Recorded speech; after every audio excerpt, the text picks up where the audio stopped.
You live? We're live.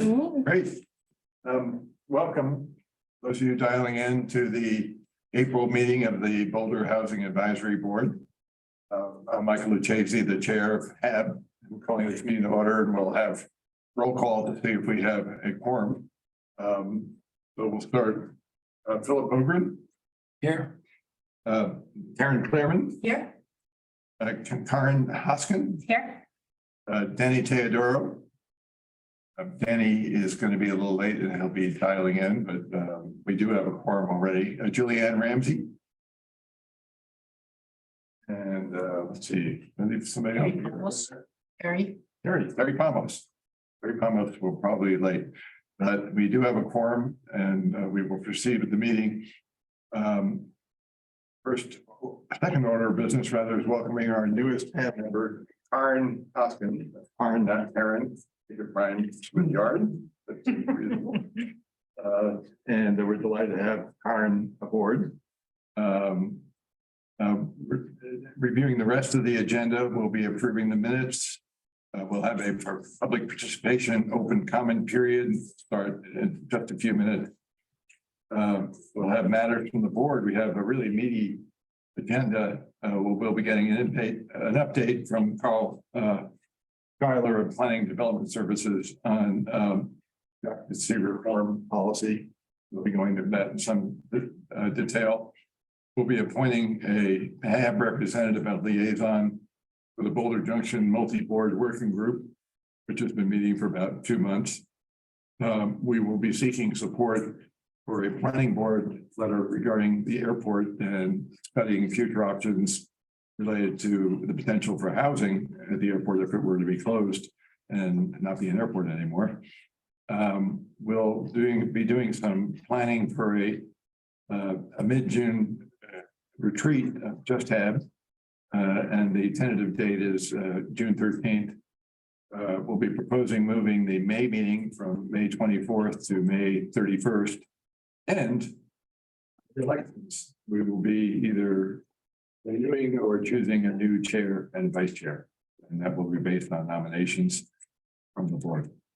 Next item is actually item 7, matters from staff. We'll be getting an update on the middle income down payment pilot and information about an advancing racial equity, the role of government seminar that is a training opportunity for the city of Boulder's boards, commissions, and committees, followed by a meeting, a debrief, and calendar check, and we'll be seeking to adjourn by 9 p.m.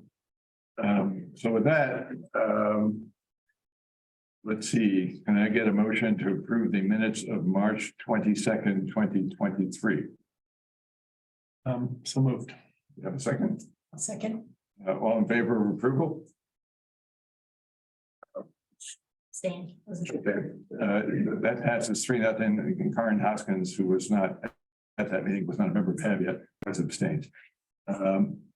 Okay, we were ready for some open comments. We have any members of the public who would like to have 3 minutes to discuss a housing issue? Before we do that, I'm sorry, we should go through the rules of public engagement. Yep. How many people do we have, Tiffany? 2. Okay.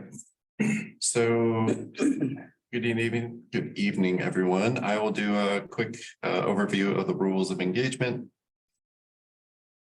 Just need to share my screen.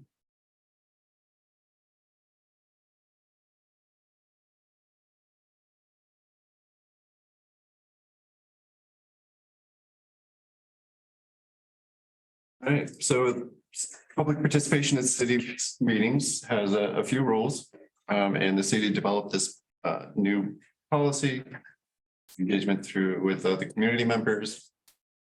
The idea is to have a vision that supports physical and emotional safety for everyone involved.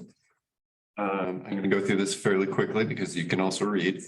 For more information about how this vision was developed or the engagement process, there's a website. And following examples of rules of decorum found in the Boulder Revised Code. So we request that all People that provide comment, that your remarks be and testimony be limited to matters of city business. And please do not make any threats or use any other forms of intimidation.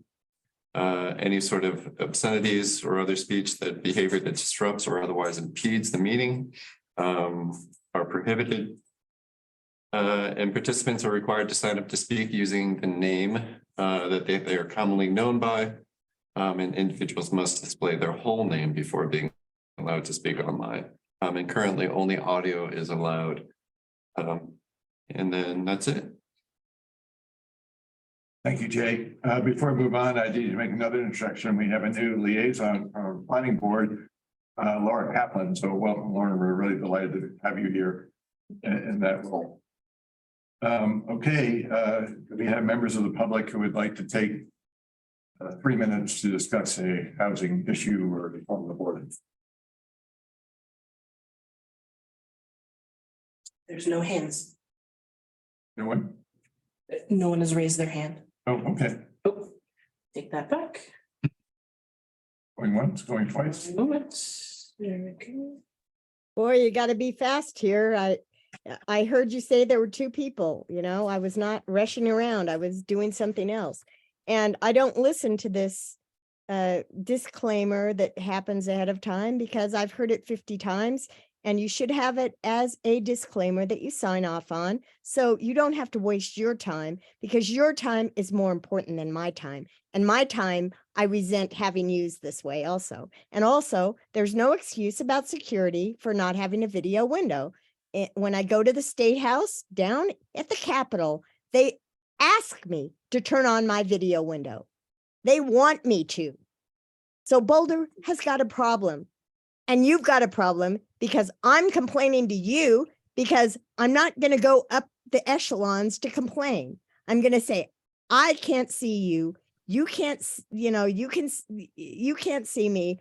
This doesn't make a relationship between us. And also, I can't see who's at this meeting. And why shouldn't I know who's at this meeting? When I come to a live meeting, should I come with a bag over my head? Would you let me come into the room with a bag over my head? Because that's what this is like. Why, just because I'm remote, do I have a blackout? I'm asking you, practical question. Now, as far as housing goes, the substance of my discussion, which I can't do because I have to talk about the engagement process each time there's some meeting like this. Too bad I have to waste my time and your time. Again, substance is what's important. And instead, I'm having to deal with the engagement process.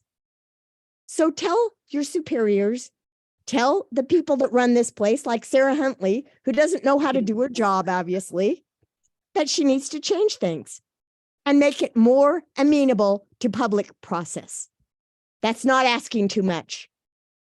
I spend my precious time here, and I expect the same from you of respect for my time. Last night at planning board was entertained basically a skyscraper on a little quadrant of like a little triangle of land on the on-ramp to I-36 for CU students. And this was basically probably going to be supported. This is city land. It should not be zoned that way. You need to tell the planning department not to zone land outside of CU perimeter. What is it? Lynn, you got about 30 more seconds. Yeah, there's no timer on my screen. Sorry about that. We're Understand. giving you a little extra time for that. Keep going. Yeah. So a skyscraper on an on-ramp, and the city should not have zoning in that way. And you are part of this because this is called jobs and housing imbalance. The more jobs you have, the more housing you need. The more housing you need, the more jobs. The more jobs, the more housing. The more jobs, the more housing. The more jobs, the cycle of despair. When are you going to figure out this is a cycle of despair? And it doesn't matter how much housing you get because you're always going to need more housing because you have more jobs and those jobs require more housing, et cetera, et cetera. So what are you going to do about it? I say this every time and I hear nothing from you. Dead silence. Dig a hole. Hey, you've all got jobs. You should be happy. You know, like you're doing a job. You're digging holes and making it worse. So do something about it. Stop already. Stop the jobs because that causes the more housing. And then you just have an endless housing demand. Endless. And LIHTC isn't going to do anything about it because LIHTC is not free. It's federal funds that drive up the population, that drive growth. And that's what the whole world lives on is growth. Sorry, Lynn, we It's did not give you sustainable. time there. Don't do it. Stop The already. time is up. Done. Bye. Thank you. Thank you for your comments. Looks like Danny Theodora has joined us via Zoom, our vice chair, so we'll have him available for, we actually have 4 items to vote on tonight, and Danny will be part of that. Does anyone else from the public, hi Danny, available or interested, raise the hand to speak? If not, we'll move on. We're at the matters from the board section. We're going to turn it over to Carl Geiler, who's going to discuss potential policy changes regarding occupancy reform. And Carl? Thank you.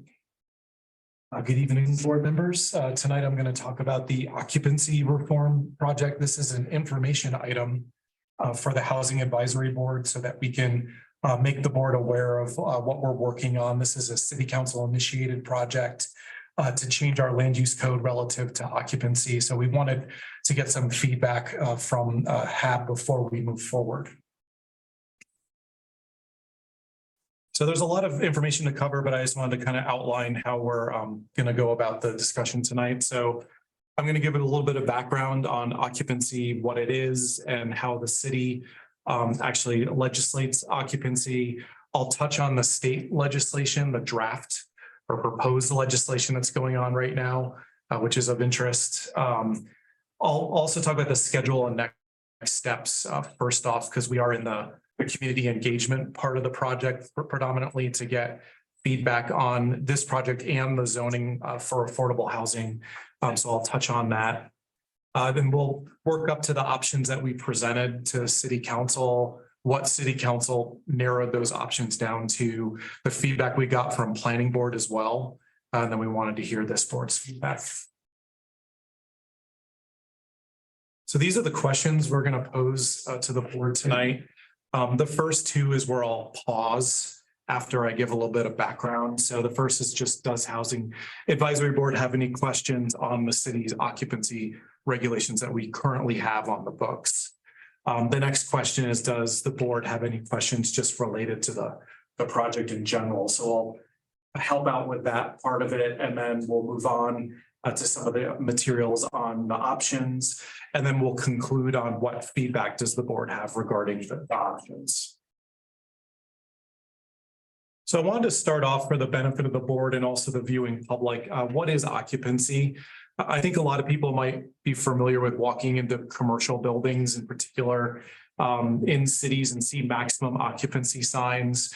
So there are occupancy regulations that are in our building and fire codes that are done for safety purposes. So it's a maximum amount of people you can have in the building so that if there is an emergency or something that people can safely get out. So we're not talking about that. That's not changing. That's in the International Building Code. That's pretty uniform for a lot of cities across the country. What we're talking about is occupancy regulations that are actually in our zoning standards or within our land use code. So some communities, particularly those that have universities, have additional, more restrictive limitations on how many people can live within a housing unit, a home or an apartment, in order to basically try to mitigate for some impacts that might come from having additional people in a unit, such as parking or noise. So that's something that's in our zoning code or our land use code, and that's what council has asked us to relook at. So just kind of backing up a little bit, I'm sure a lot of folks are familiar with the bedrooms or per people ballot measure that was voted on in 2021. It was a proposal as a referendum, basically, that would change our land use code if it had passed. That it would be the number of bedrooms within a unit plus one. And it also proposed a new definition for bedroom. So that is not what's on the table for this particular project. If you look at the vote that happened for that, it was about 48% yes and 52% no. But because there has been some community interest and because the vote was close, we've been asked by City Council to look at maybe some other solutions that maybe might garner some more support in the community. So the project really started at the retreat in 2022. The purpose of the project was to perform a comparative analysis from other communities, develop a model occupancy, and solicit input on any ordinance revisions to that. So we've been moving forward with a lot of that analysis. So as far as the schedule, we've been doing a number of different things to get the word out on the project. We've been sending out newsletters through Planning and Development Services, the citywide newsletter. We held a February 22nd outreach event with some key stakeholders on just the housing related code changes. We've been reaching out to different stakeholder groups and any interested persons. I want to make it really clear that we just posted a questionnaire today on Be Heard Boulder. So I really encourage anyone who's watching this meeting or board members, anyone to pass it around that for people to go to beheardboulder.org. It'll take you right to a link to the occupancy reform and zoning for affordable housing questionnaire. It's really quick. It should be like about 5 minutes to answer some of the questions. We also have a QR code up on the screen. So if anybody's watching, just use your phone to click on that. I'll bring the QR code up at periodic parts in the presentation so people can click on that as well. But we're hoping to get a lot of feedback on these projects moving forward so that we can report the findings of that feedback to council at a check-in. So the next check-in with council is going to be on June 15th. It's a matters item, but we're basically going to report back on our analysis of the options and the feedback that we're getting. As far as the overall project, the goal is to really start developing an ordinance after getting feedback from council in June that we would bring through Housing Advisory Board and Planning Board in July for recommendation to the City Council, and then City Council would act on an ordinance in August of this year. So we want to touch on what's going on at the state. Some of you might know more about this than even I do. Proposition 123 passed last year, which was basically creating a state affordable housing fund that has a number of different sources of income that fund housing programs for local governments. This is something that was stated as a major initiative by the governor at his State of the State this year. And then in the recent weeks, we've seen a new proposed Colorado Senate bill, 23-213, that would actually put some bold measures forward if passed that would relate to adding more middle housing in communities, increasing density on key corridors, allowing ADUs wherever you allow single family uses, and also addressing occupancy. There's actually a provision that proposes to basically make the way the city regulates occupancy today not allowed. And this is something that was done in some other places like California, Oregon, and Washington. Minneapolis elected to eliminate occupancy, proposed to allow more housing types in single family neighborhoods. So the latest on this bill, we've been kind of following this for weeks now, and it's been a bit of a roller coaster. Every day we learn something new. The latest is we've heard most of these provisions that are on the slide have been taken out of the legislations by the Appropriations Committee. It's possible that some of those provisions could go back in when it goes to a House or Senate vote. We don't know yet. We'll probably know more next Monday. So it's something that we're monitoring. The legislative session ends on May 8th. So by then we'll know if this passes and how that could affect us. So the thing that we want to make clear is that if the state were to pass some legislation that said you have to have duplexes and triplexes in single family areas or upzone areas along key corridors or allow ADUs everywhere or prohibit occupancy. If it's a state mandate, we would have to move forward with that and we would make changes to our codes to comply, but we're still monitoring that to see what happens. Now I'm going to jump into just the history of occupancy in Boulder. So, zoning codes arrived in the United States around the late 20s. I think same for Boulder. I think the first zoning ordinance was the late 20s. It applied to the Hill area where it was actually residential near 13th Street, and it started evolving into commercial, into what's now a mercantile Main Street. That's where the first zoning ordinance actually got applied in Boulder. But in before the 1950s, it just basically said you have one family per unit was what was in the zoning code. And then in the 1950s, that was changed to a family or 5 unrelated persons. So again, we're talking about zoning occupancy limits. In 1962, that was changed to family or 3 unrelated persons. In 1971, the occupancy regulation was changed to allow within a single family residence or a housing unit, a family plus 2 roomers, which is the language that's actually in the code today.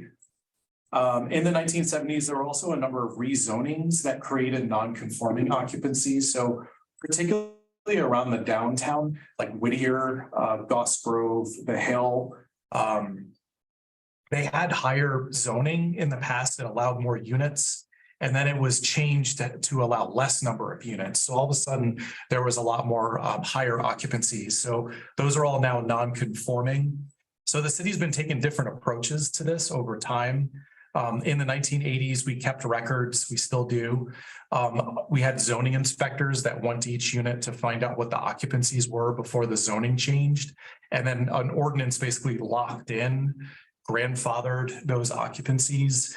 So we still consult those records today whenever a building permit comes in. In 1993, a more restrictive approach was applied by the council at the time to get rid of all of that non-conforming occupancy and basically apply the occupancy that was in the code as of 1993.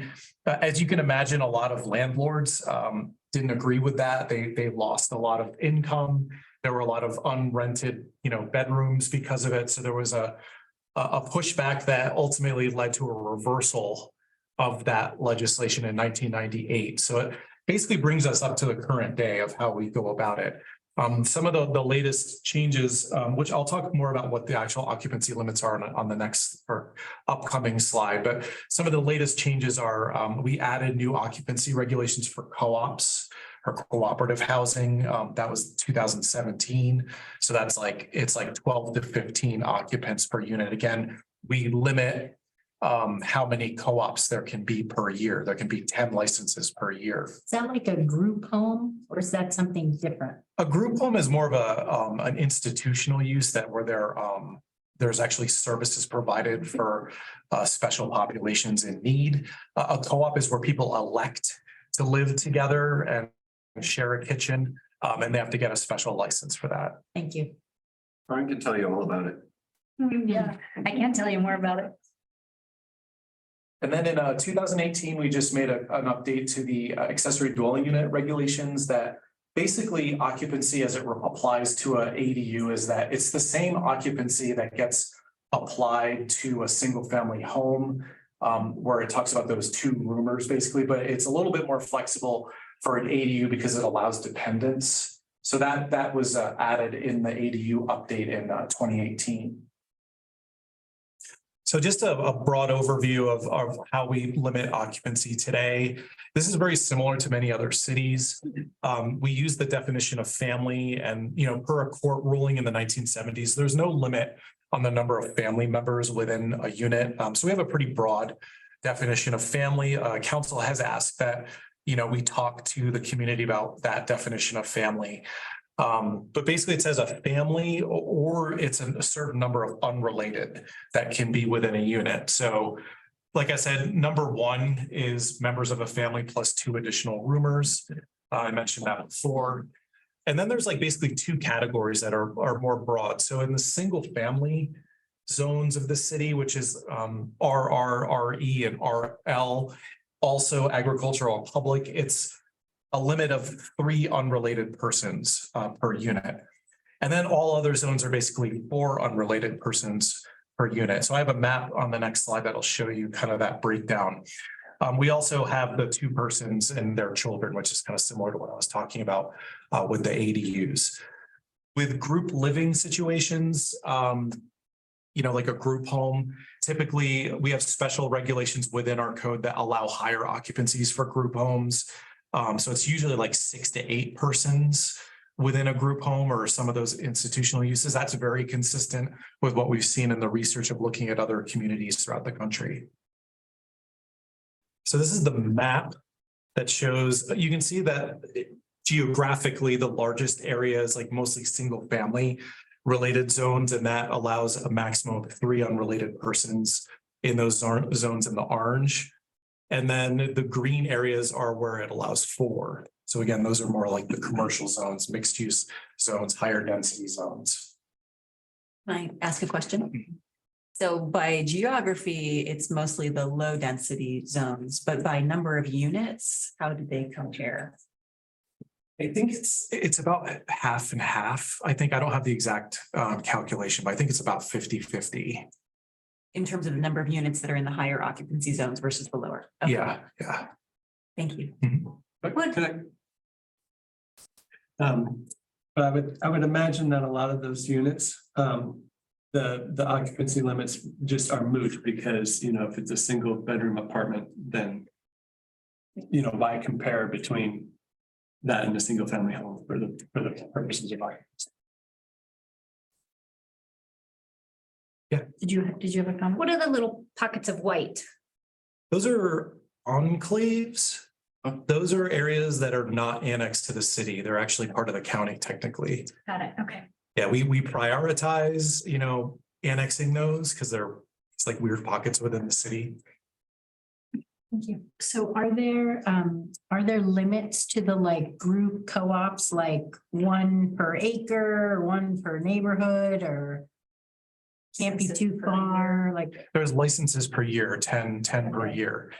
Okay. I'm not an expert on co-ops. I don't know if there's an actual saturation limit, but I know that there's 10 per year. Okay. But were you asking about the group homes, the more institutional? Yeah. Yeah, group homes do have a saturation. Okay. There's a certain maximum in a certain area, like 300-foot distance from each other.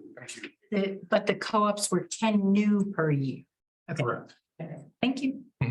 All right, Danny has his hand up, and thank you, Laura, for pointing that out. Go ahead, Danny. Thanks. Sorry. So just, Carl, if you could, so when you had the definition up there and you had that, I think a big thing, because I think it's germane to this whole conversation, but maybe just kind of to elaborate on it a little bit, you have that provision in there regarding the 1/3 of the total floor area of the dwelling unit should be the quarters that roomers use. And I think that that's an important aspect of this. And I want to make sure that I have it right as well, but just that we're all on the same page there, because I think that's as much of a restriction as anything, right? Because that's that whole thing that relates to what a bedroom is or isn't or can be.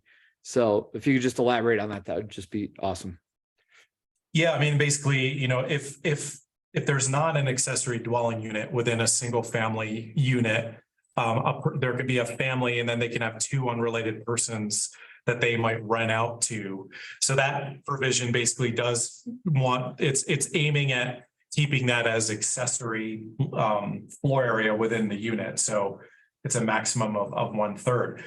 That's something we've not really heard many comments on, but I think it's something we could look at if that's necessary to keep in there. So that only goes towards those roomers, towards those add-ons. So not the family structure. You're talking particularly about those 2 add-ons and how much space those 2 add-ons have within the overall dwelling unit. That's correct. Okay, cool. That's what I thought. It's an interesting point because, we have different floor area allowances for an ADU. So once it becomes a separate ADU, all of a sudden, there's more flexibility. So it's something certainly to look at. Yeah, that's why it jumped out at me. So that's why I just wanted to clarify. So thank you. So as part of this project, we did look at other communities as city council had requested. And it was very interesting. We ended up looking at 60 different communities throughout the country, largely university type towns, but of varying sizes. We have some that we call tier communities, others that, you know, are a little larger cities, just to see what they do, you know, to look for best practices or, you know, things like that. So we looked at all their family definitions. We looked at the occupancy limits that were in single family zones and the occupancy limits outside single family zones. We saw a variety of ways of regulating occupancy. I mean, overall, it's fairly uniform. It's usually family and unrelated. But we did see variation of co-ops, you know, throughout the country where they might call them functional families or single housekeeping units, things like that. We looked at the West Coast. Obviously, those states have prohibited occupancy. So that's a relatively new thing in some of those states. So I think a lot of the jurisdictions are taking that out of their codes. Minneapolis elected to remove it from their code.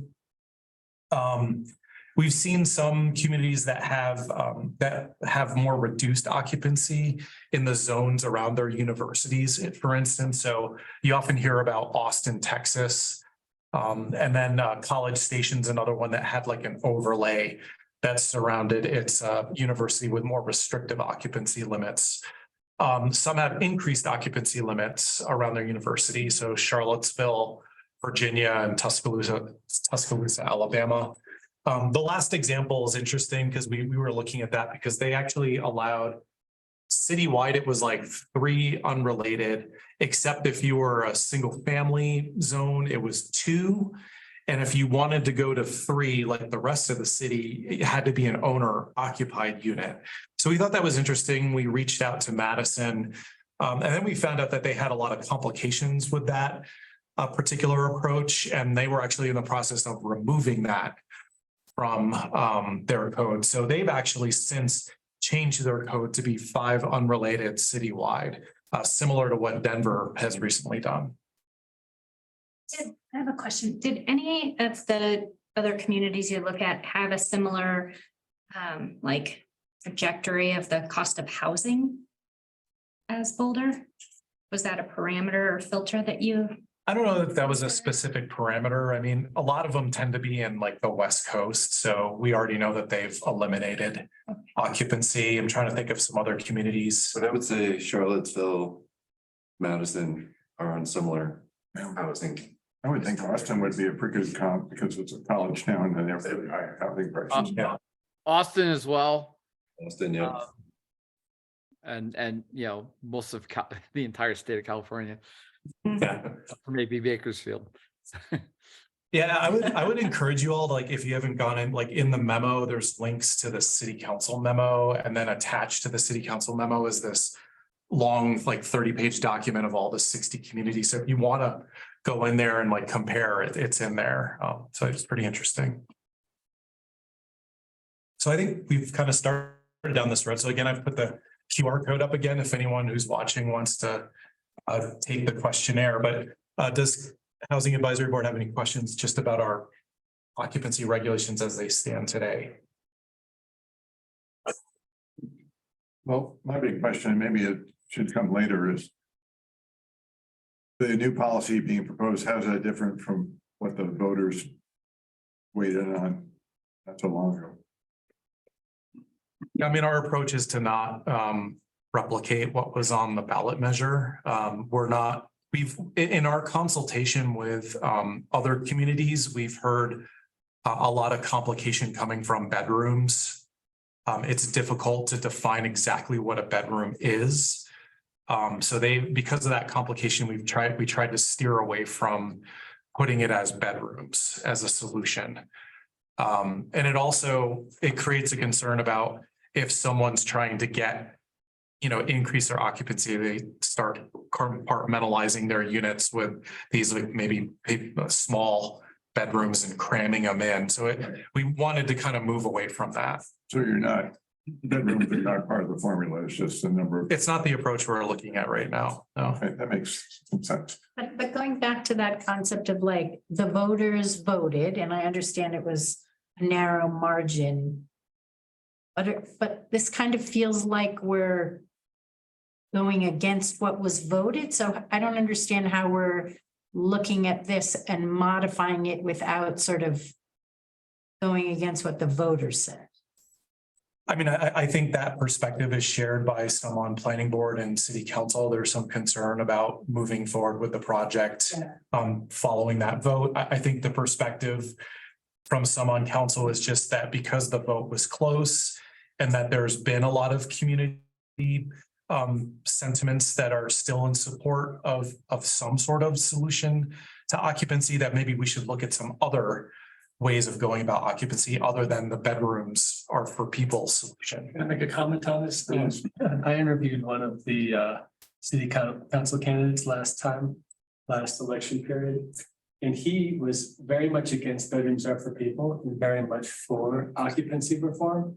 He said, let's vote this down. And when we get in the city council, let's reform it with a better proposal. Okay. So I don't know how widespread that position was, but that was true of at least one city council person who didn't get elected. So. So they do, Bob Gates specifically said in public session, the last time this was brought before city council, that he was not in favor of bedrooms for people, voted against it. But he was in favor of looking at occupancy reform in a different mechanism, a different way. I think perhaps because of some of the specific concerns around the bedrooms approach that Carl is saying is problematic, that, you know, and I certainly heard that a lot during the Bedrooms Are for People campaign, that one of the major concerns was investors were going to buy up single family homes and then carve out 7, 8, 9 bedrooms. Let's turn the dining room into a bedroom. Let's turn the basement into a bedroom. Let's reform this closet into a bedroom. Add a window, it's a bedroom. And that was one of the concerns that a lot of people expressed that, and then voted it down. Okay. Now, I'm sure that wasn't the only concern of people who voted no, but you know, with the vote being close, I think that was part of, you know, maybe it did swing the vote 4% because of that concern. Who knows? So I think the idea was to try a different approach. So then would the process be bringing something at the next election, or just implementing something that is different than bedrooms? Implementing something that's different than bedrooms. We've been asked to prepare an ordinance and move forward. Yeah. Another way of thinking about the election results is that a large number, a fair number of the city council people who were voted for that are now on city council ran on a platform of occupancy reform. And so that's just another way of thinking about, like, what did the voters vote for? Well, they voted for, 6 city council people that said they wanted to reform occupancy. I don't have a problem with council, working this. I do have a problem with ballot issues because they're kind of blunt instruments and they can't be amended and, tweaked and refined and nuanced. So I think it's fine that council is doing it. Doesn't mean we still need to hear more details about it, but I think it's a good thing for them to be doing. We've all heard the numbers about the number of empty bedrooms in Boulder, and we all know there's a housing shortage, so why shouldn't they be seeking some solutions? Michael, Danny has his hand up. Danny, go ahead. And I just say, 25 years practicing in local government law and different levels of government as well. It's very, very common for a referendum to be something that brings an issue to the fore of the community. And even if that referendum isn't passed, it does catalyze the conversation regarding what's the best way to handle this. And so a lot of times it's very fortunate that referendums don't pass because they're drafted as they're drafted, and then that's what you have to either accept or deny. But I think it's absolutely within the purview and a good thing for, given the results of that vote. And I'll speak more to it later when we're talking about whatever reforms we're doing. But it's a good thing for council to take heed to the fact that this did have quite a bit of life to it when it went to the public, and that was on something that, there were certain parts of it that were, kind of poorly drafted or ill-fated, et cetera. So I think it's a great idea for them to do this and to take this up. And it's still a public process and there's still an opportunity to address these things, but it makes a whole lot of sense. And it's actually very common when you have a failed referendum for it to be followed by something saying, let's go back and regroup and figure out what to do about this now. So I think it's great. So question, what kind of guardrails are in the proposal to make sure there aren't abuses from, for example, developers and unscrupulous landlords who just want to pack them in and maximize their profits at the expense of neighbors? There's no guardrails at the moment. I mean, I think the approach, and this comes out in some of the feedback that I'm going to talk about, but just that the emphasis is more on, instead of indirectly trying to address impacts through occupancy limits, it's just addressing those impacts directly through enforcement. So the perspective that, you know, a family theoretically might have more impacts than 4 or 5 unrelated or equal impacts, things like that. So just when we've talked to other communities that where that actually loosened their regulations, that was kind of their perspective, was let's not just have this arbitrary number. Let's actually just, if there's impacts, we have enforcement staff and police to deal with those impacts. Is that mentioned in the proposed language at all? I've read it, but. Oh, we don't have any proposed language right now, or we're just kind of soliciting feedback on the options that, you know, council wanted us to get feedback on.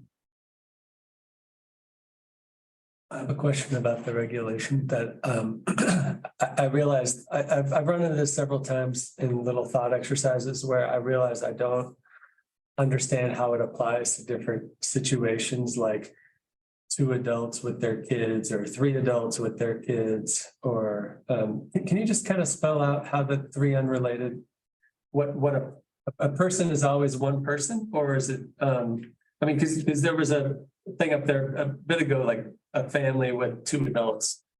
If one of those adults had a child, would that be allowed, or? Yeah, I mean, right now, the way it is in the code is it's pretty strictly 3 or 4 unrelated. It doesn't actually say dependents. It's only the ADU language that references dependents. It's a little tricky because we don't really define dependents in the code. We really rely on the IRS when somebody declares that they have a dependent, whether it's a child or an adult who needs assistance.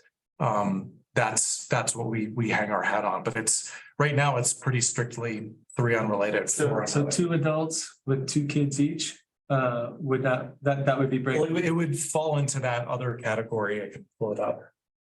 The 2 persons and any of their children by blood, marriage, guardianship, including foster children adoption. But 3 persons, no way, yeah. Once you start adding kids to that 3 persons, yeah. Yeah. Okay, thank you.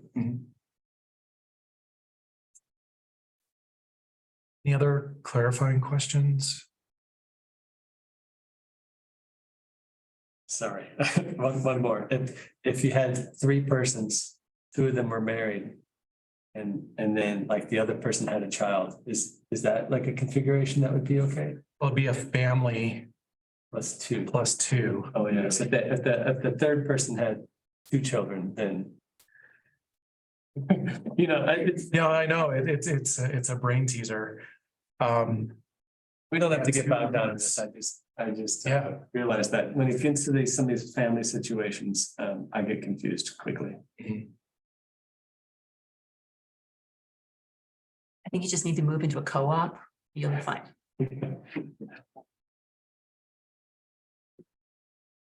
So the proposal is not to count bedrooms, but to increase the occupancy per unit from 4 to 5. Is that- Yeah, and I'll talk about that in the upcoming slides. Sorry, Where's, jumping ahead.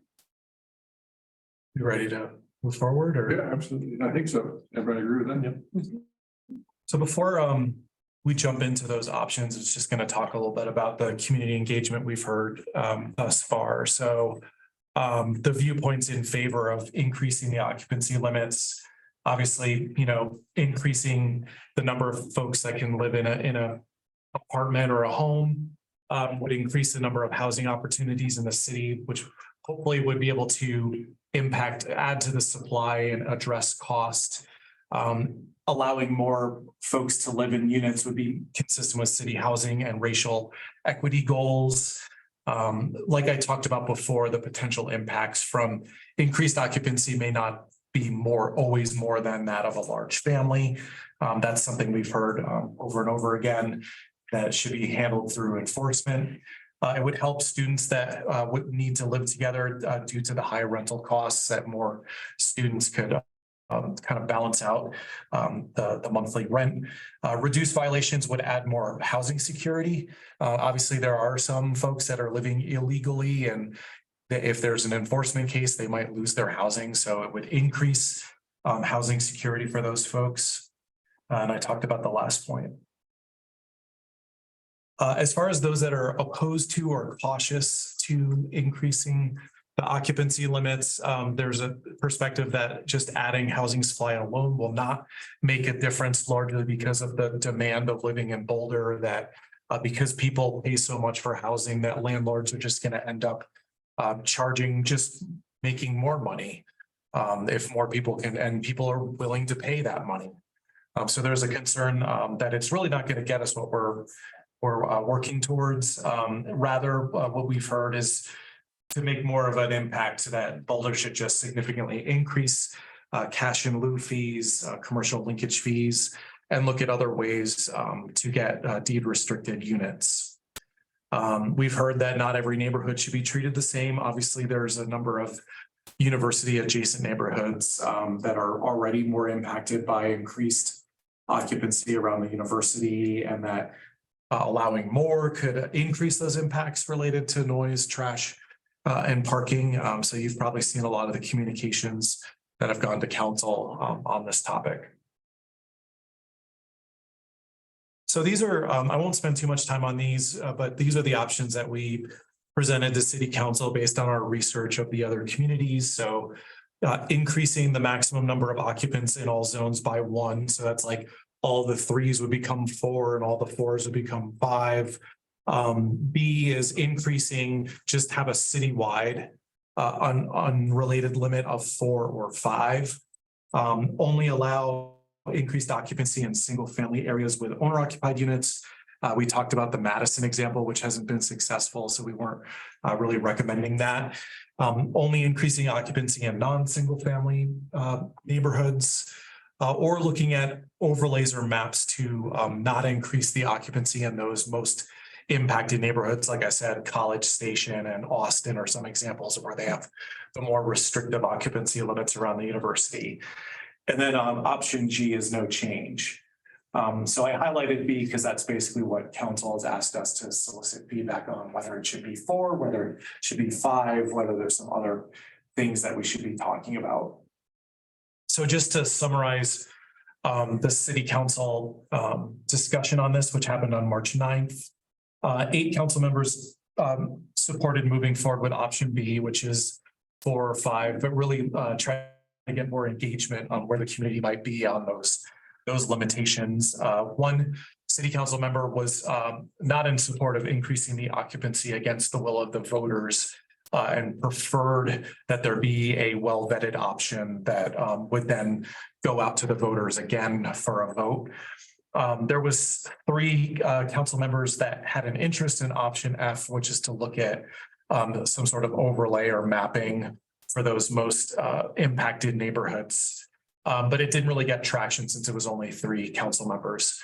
All the council members agreed that we should expand the level of community engagement. Again, I'll put my plug out there for the Be Heard Boulder. The QR code will come up soon again if you wanted to see it. But again, pass that along to everyone because we do want to hear feedback on this.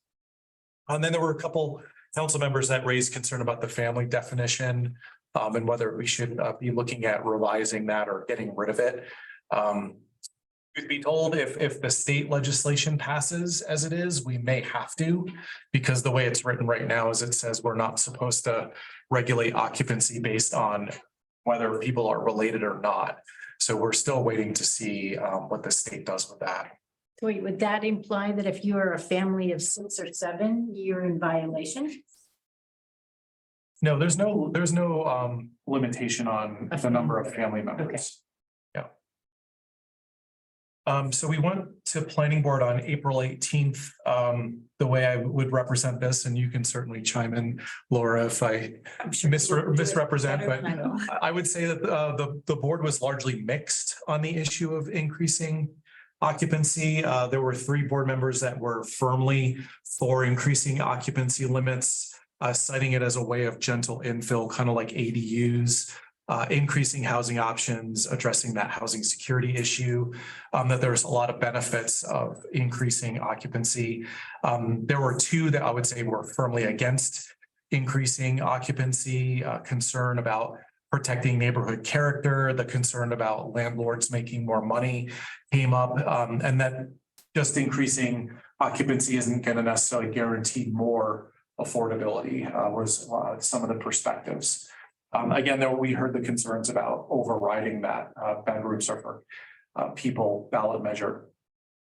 I would say 2 of the members were in the middle on the issue. They felt that there should be some guardrails before we increase occupancy that would avoid impacts on neighborhoods. 3 found that there should be more data presented on increasing occupancy to affirm the benefits, but and also try to avoid some impacts. So since that meeting, we're going to start looking more at the West Coast cities. A lot of the changes that they made are relatively recent. So it's not like you change the occupancy limits and then all of a sudden the units go to like 12 people per unit, like overnight. That's not the case, but we're going to start digging a little bit more into like what kind of impacts might come from that. 2 members said that if occupancy were increased, their preference is that we take more of a conservative approach and do 4 instead of 5. And there was 1 board member that wanted a better understanding of what this might do to city infrastructure. And that concludes my presentation. So that brings us to hearing Housing Advisory Board feedback. Any other questions? Yeah, I have some questions. One is, has there been any modeling? See how this new policy might be effective? One of the things that occurs to me is that if you go into the single family neighborhoods, there might be 2 people living in a big house, but they don't want to rent out their rooms. You know, there's a lot of wealthy people in Boulder that are like, why should I have the hassle of becoming a rooming house landlord? And so I just wonder, like, is there some way of testing the waters on that? Yeah, I mean, it's difficult to model because it is up to people's preference. And the interesting thing, and I think I might have mentioned this to the board before, but like you looked at some of the research that Denver had done, and I think Vancouver has one of the most like liberal occupancy limits, or they've eliminated occupancy. I forget what the case is. But they found that even though Vancouver has a very high occupancy limit or no limit, their average number of people per unit was actually pretty similar to Denver's. And in fact, Denver, I think, might have even had a little bit of a higher average per unit than even Vancouver, despite the density up there. But I think it's something that's, if those are liberalized, it would have to take a long time to see how that changes. And, some people don't. And see what's going on. Yeah. You don't have to apply for a rental license when you begin Borders, do you? And I know I did that in the past. I don't think we did. So it'd be hard to monitor. I'm not sure. Well, we had Borders before we did our ADU. That we're all getting any permits to do that. Yeah, I'm not sure. And then I'm thinking about the Hill, and I've been through CU and dealt with landlords up there, which was not a pleasant experience. And I wonder, it's just kind of going to legalize what they're already doing, which is Yeah, and it may. I mean, I think We expect that if it does It's not a increase. bad thing. It makes the whole leasing process a little bit more straightforward and maybe less prone to abuses. But, you know, I don't know if it'll increase housing per se. And we also don't really necessarily have good data on how many illegal, units we have. We don't know how many it's gonna end up legalizing if it changes. So it's difficult to forecast. Yeah, I'm not just thinking out loud on some of this stuff. Other comments from board members? Oh, Yeah. and Danny. So, one of the things, that your comments first for me is, I've often thought about occupancy reform kind of flipped on its head as what we really need is vacancy reform, because we have so many houses that are nearly vacant, one or two people living in a large house. I see it, I don't, obviously I don't want, like some sort of regulation regimen that says everyone has to share housing, but there is an aspect of like a car share. It's difficult to get people to think outside of the notion of I'm gonna own my own car, I'm gonna drive it everywhere for everywhere I go. And sharing housing is very similar in that respect. It's like we've normalized one way of living where we buy our house, we live in it by ourselves. So I think it's great to reform occupancy. I'm all in support, and I want that there to be a legal framework for people to share housing. But I also think that, kind of on the other side of that, the notion of promoting the sharing of empty housing, there's so much housing, and we worry about a climate crisis. There's so much housing in Boulder that sits empty, that's climate controlled. That, so it's heated and cooled and it's close to places of work. And I don't know, like to me, it seems like we could have a campaign or some public awareness around this issue. So that's one thing I wanted to say. One thing that I think would be super useful for kind of promoting a vision of more shared housing is better data of how many empty bedrooms there are. And I keep asking people, how many empty bedrooms do you think there are in Boulder? It turns out Emily Hamilton, who came to one of our meetings, gave me an answer. So the policy person. The policy person, from Virginia. She actually gave me an answer, but it was at a less granular level than the city of Boulder. But she said for our I'm gonna have troubles remembering the census word that she used, vocabulary. It was like a puma or something like that. There's a census category that includes Boulder. That's about 240,000 people. And she said from that data, you could estimate there was about 75,000 empty bedrooms. Which is just a staggering number when you think about that's like a rounding error on the number of homeless people there are in Boulder County. The number of homeless people in Boulder County is like a rounding error on the number of empty bedrooms that we have. So we have a lot of housing that's sort of like untapped potential. I think that's all I want to say. One resource that's relevant to the notion of sharing housing is an organization called Sharing Housing. And they are very good at helping people think through the process of finding roommates and what considerations to make. And so I just thought I'd do that up there. Can I just add to that, Philip? I mean, what I hear a lot too is sort of the supports that go along with that, right? So you're not just sharing housing, you're supporting each other, particularly your older adult, that ability to share some of their space at a lower cost to someone else and in exchange for providing some services for companionship. So just trying to broaden your concept a little bit more. Danny, please. Now you're muted. Okay, can you hear me? Yep. Okay. So Carl, thank you for all this. And like I said, I don't think it's going against the will of the voters to explore this issue and to keep working on it. I actually applaud staff and city council for doing so. I guess, couple thoughts that I have,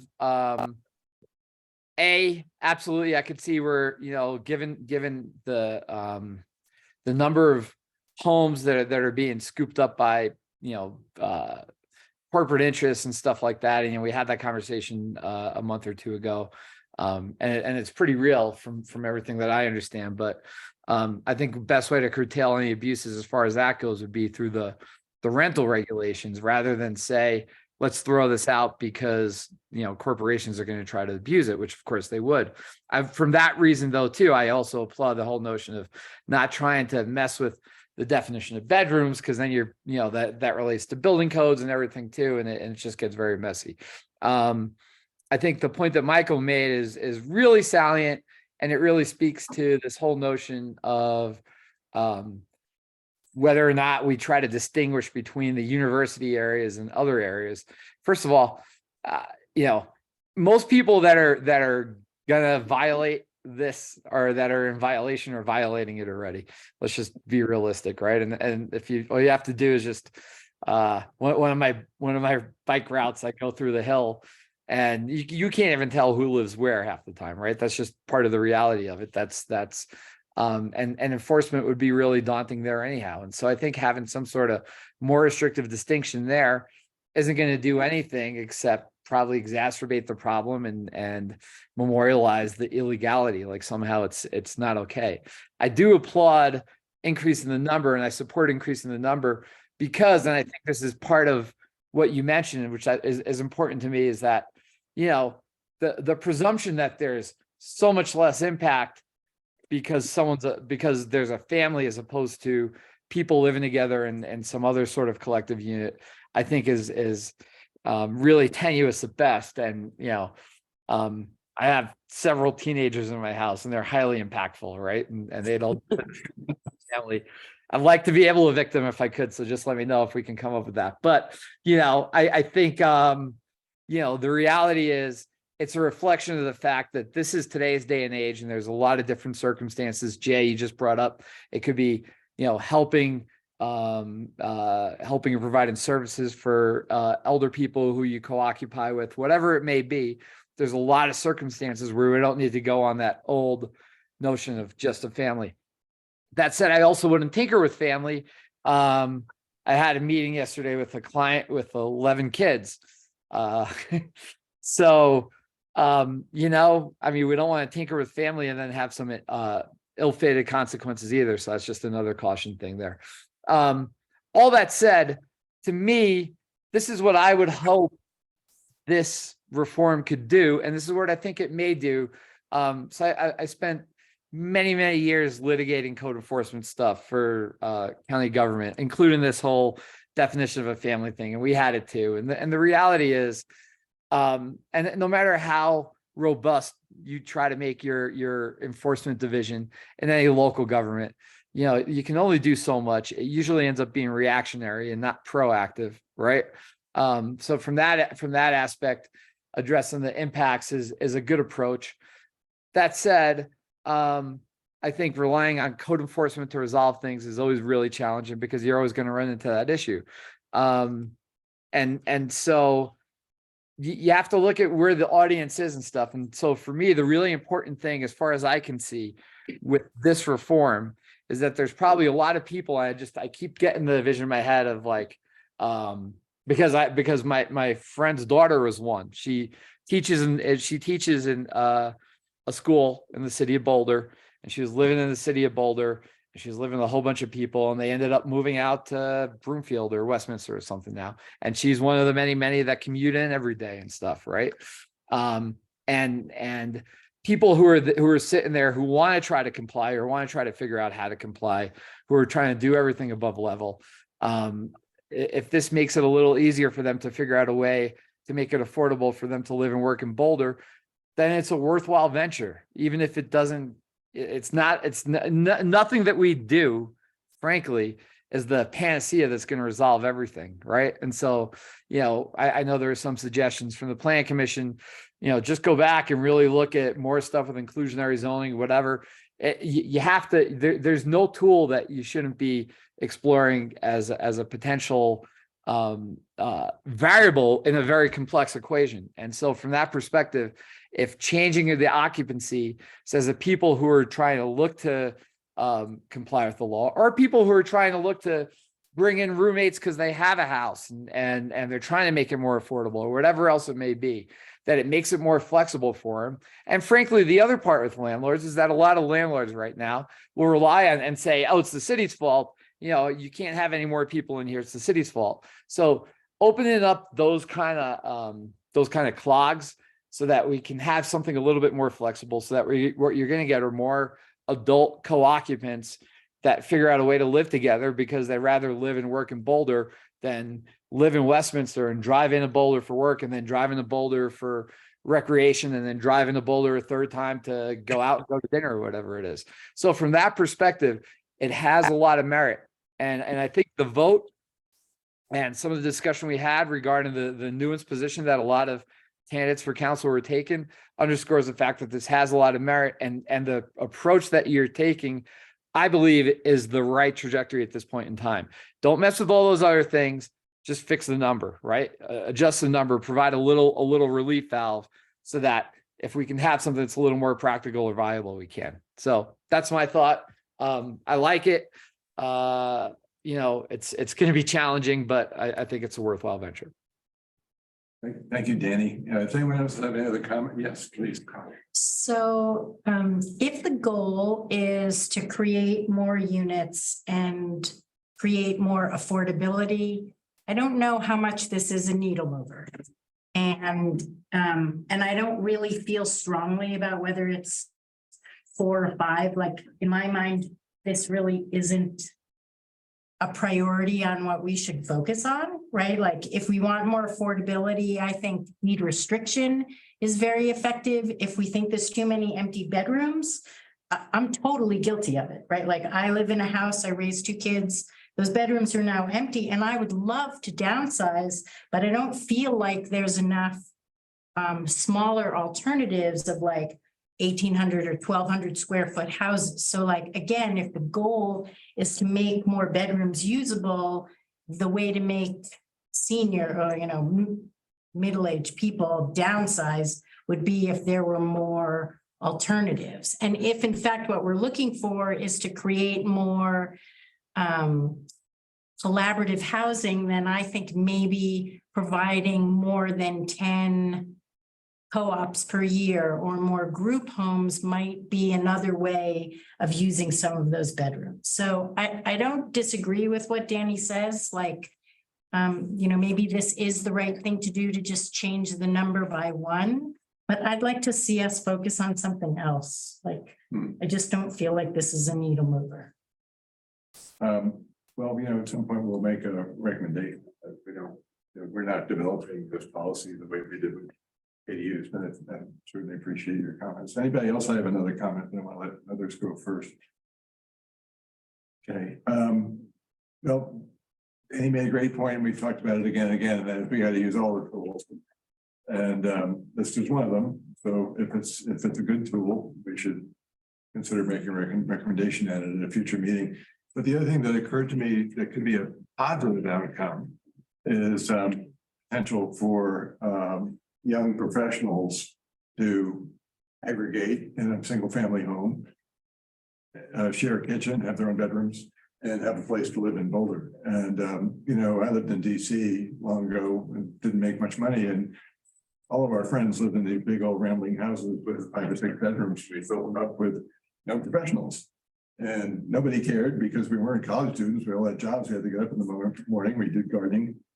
There's a house like that in my neighborhood, but 4 people under 30 are living in who would not be living in Boulder if they weren't sharing the house and renting it. Now, the potential downside there is people could be, you know, taking 4 single family for sale homes out of circulation. But the idea that you could be providing more homes for the young professionals who are now part of that commuter crowd and really want to be in Boulder is kind of appealing. And one way of doing that is increasing occupancy. So, or any kind of worker, I assume. any kind of worker. Like it could be baristas, they could be tech people. I don't care what they are. They should be ditch diggers. Nothing wrong with digging ditches. That was not majority. Do we have anything else on this? Are we ready to move on? Are you looking for anything else from us? Carl, it was a great presentation. Thank you. That's great. Okay. I just want, can I say one small thing?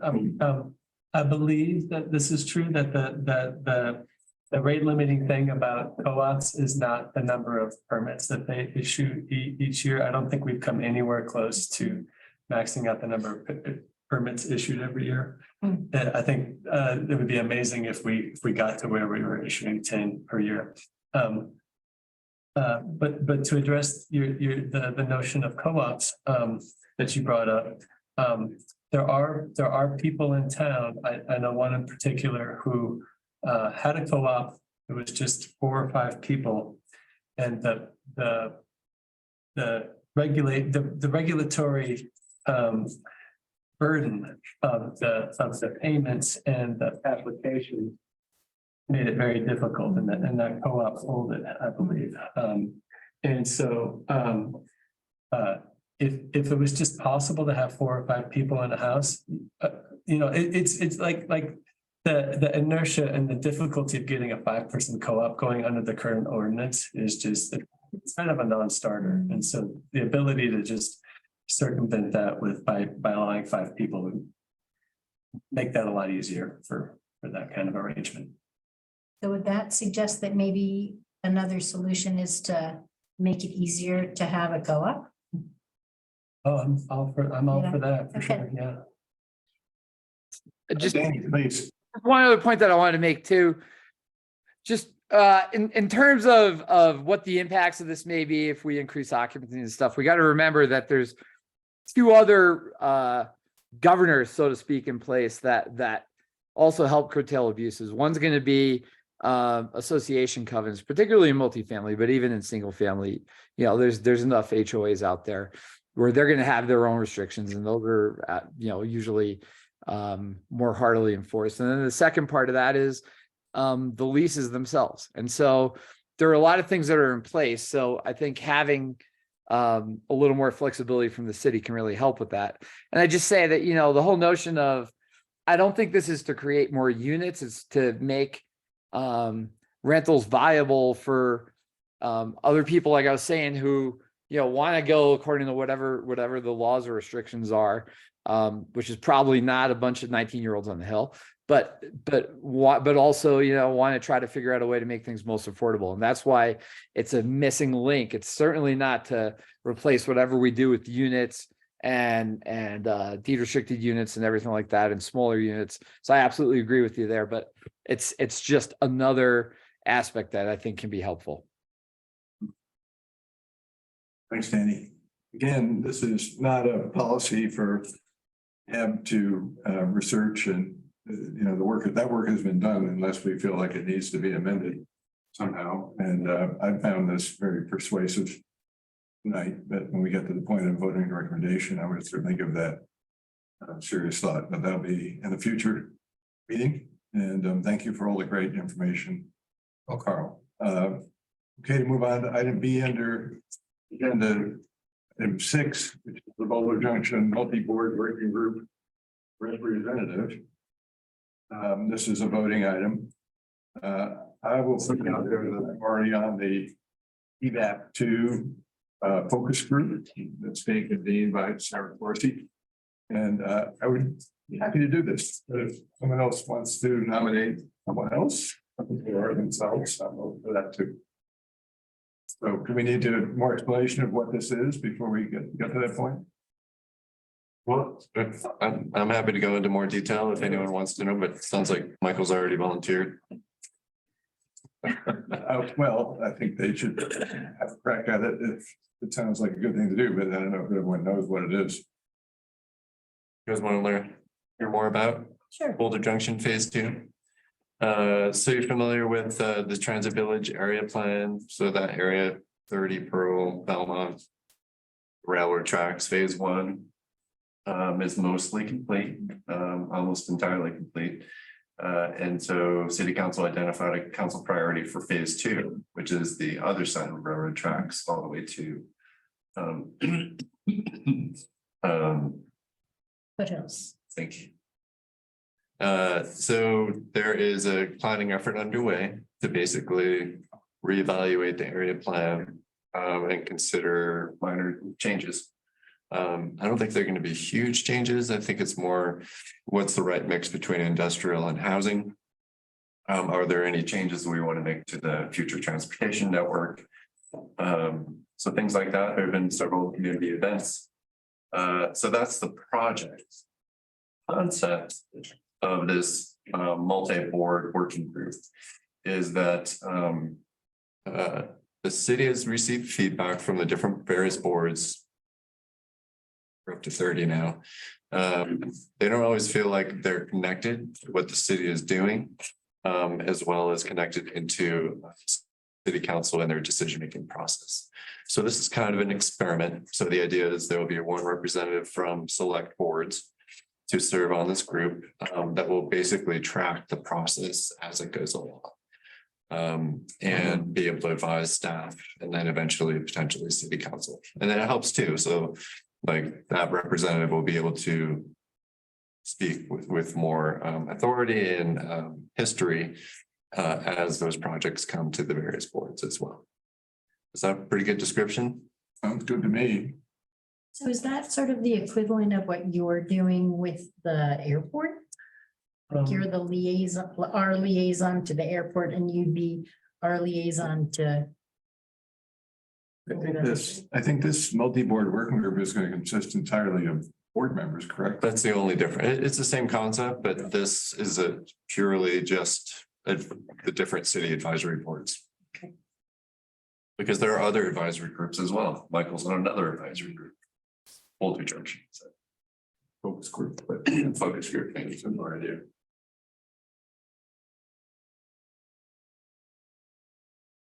I'm okay with you volunteering. I think we have to vote on it, so we might actually need a motion. Are we supposed to nominate you or are you nominated? Unless you want to, you can nominate, I don't know if I can nominate myself. I nominate Michael. I've never done it before. I wouldn't do it. Anyone else want to do it? Yeah, Danny's doing it. I know. I nominate Michael. No, I'm not. There we go. Am I on mute? On second. Do we have a second by claim? Thank you. All in favor? I I abstained. Passes 4-0. And I will be happy to do this. Thank you. Congratulations. Item C, this is kind of a big one. I want to preface some comments before turning over to Philip and also luckily, fortunately, we have Laura here. They're both on the community working group as liaisons for planning board and TAB. I have been talking to a lot of people about the future of the airport, especially in the last month, and I'm getting wildly different opinions from people I really respect and are knowledgeable about, you know, do we really need to weigh on this or not? There's one line of thought is that the housing option in the airport master plan is going to get full consideration and be explored. And you don't need to worry about it. The other is, no, that's not happening. The aviation people are kind of having their way with the process, and housing advocates need to push. So I think we should make some kind of a recommendation on it. We'll get to that. I would love to turn it over to Phil, and Laura could chime in too. Get an update on what's going on and your take on this process. We'll start with Phil, please. Yeah, so thank you. So I'm participating in this community working group, which is mostly members of the community who have applied, and they had a huge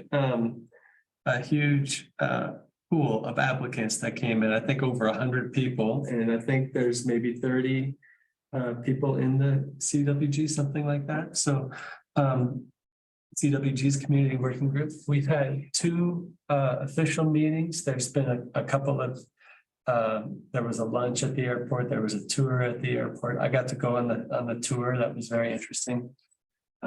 There has been an open house. There was an open house in Northeast Boulder, a couple of weeks ago, earlier this month. And at that, they had, stations with lots of poster boards and data and, places where you could, write down on a Post-it note and,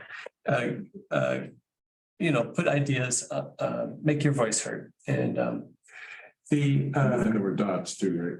yeah, there were little dots on one of the things, I think.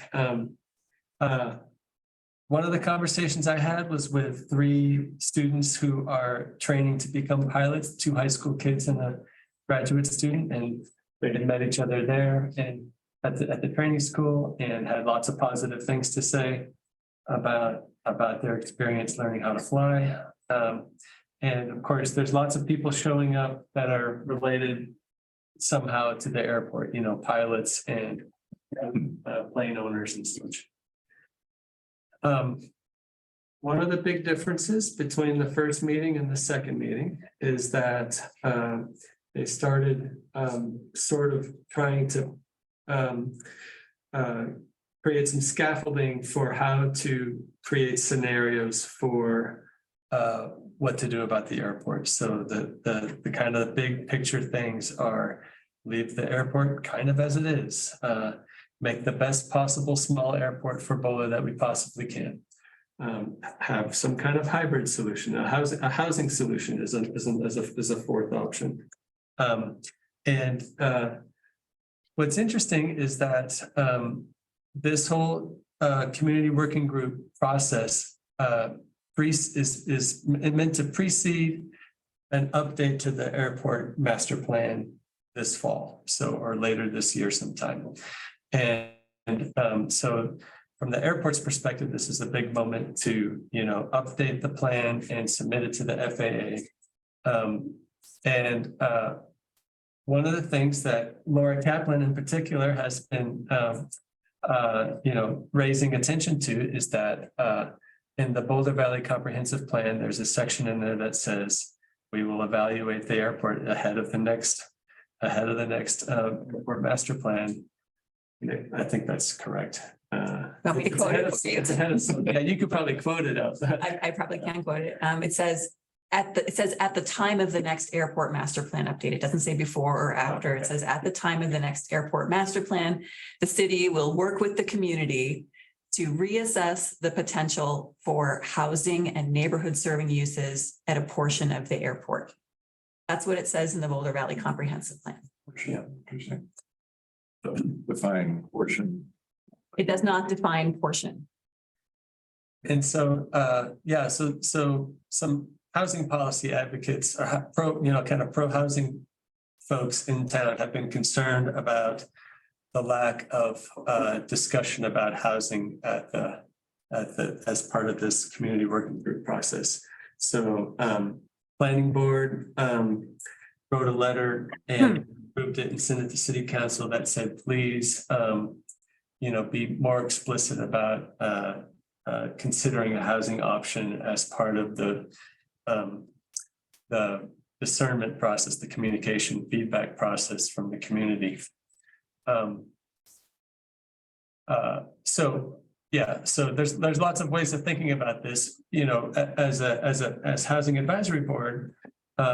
One of the things that we've committed to focusing on is missing middle housing. And so the notion that the airport could be decommissioned and repurposed for a housing neighborhood is exciting to a lot of people that are interested in addressing housing through that. One of the things that Laura and I have discussed has to do with this process does not seem to be steering towards let's give the community some kind of vision of what that housing might look like.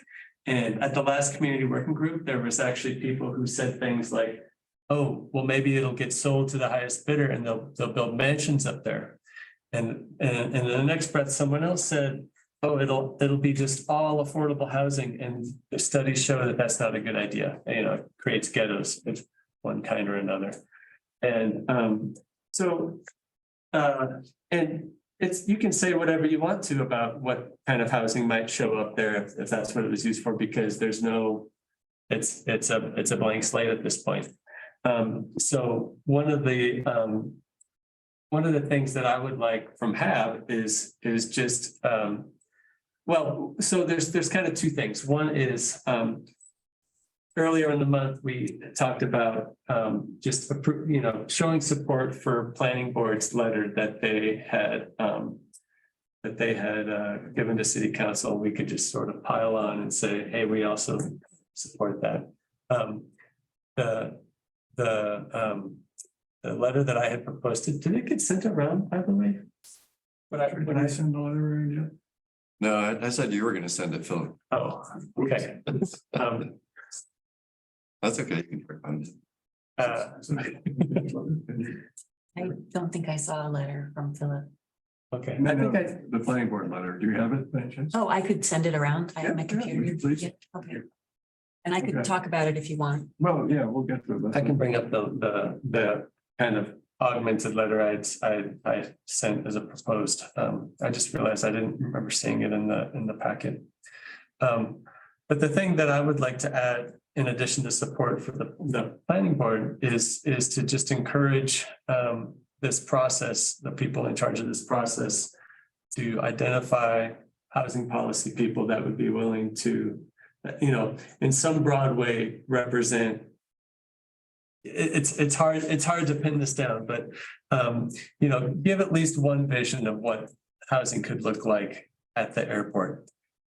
Myself personally, I wouldn't mind if it looked like something like a holiday neighborhood where there's compact housing.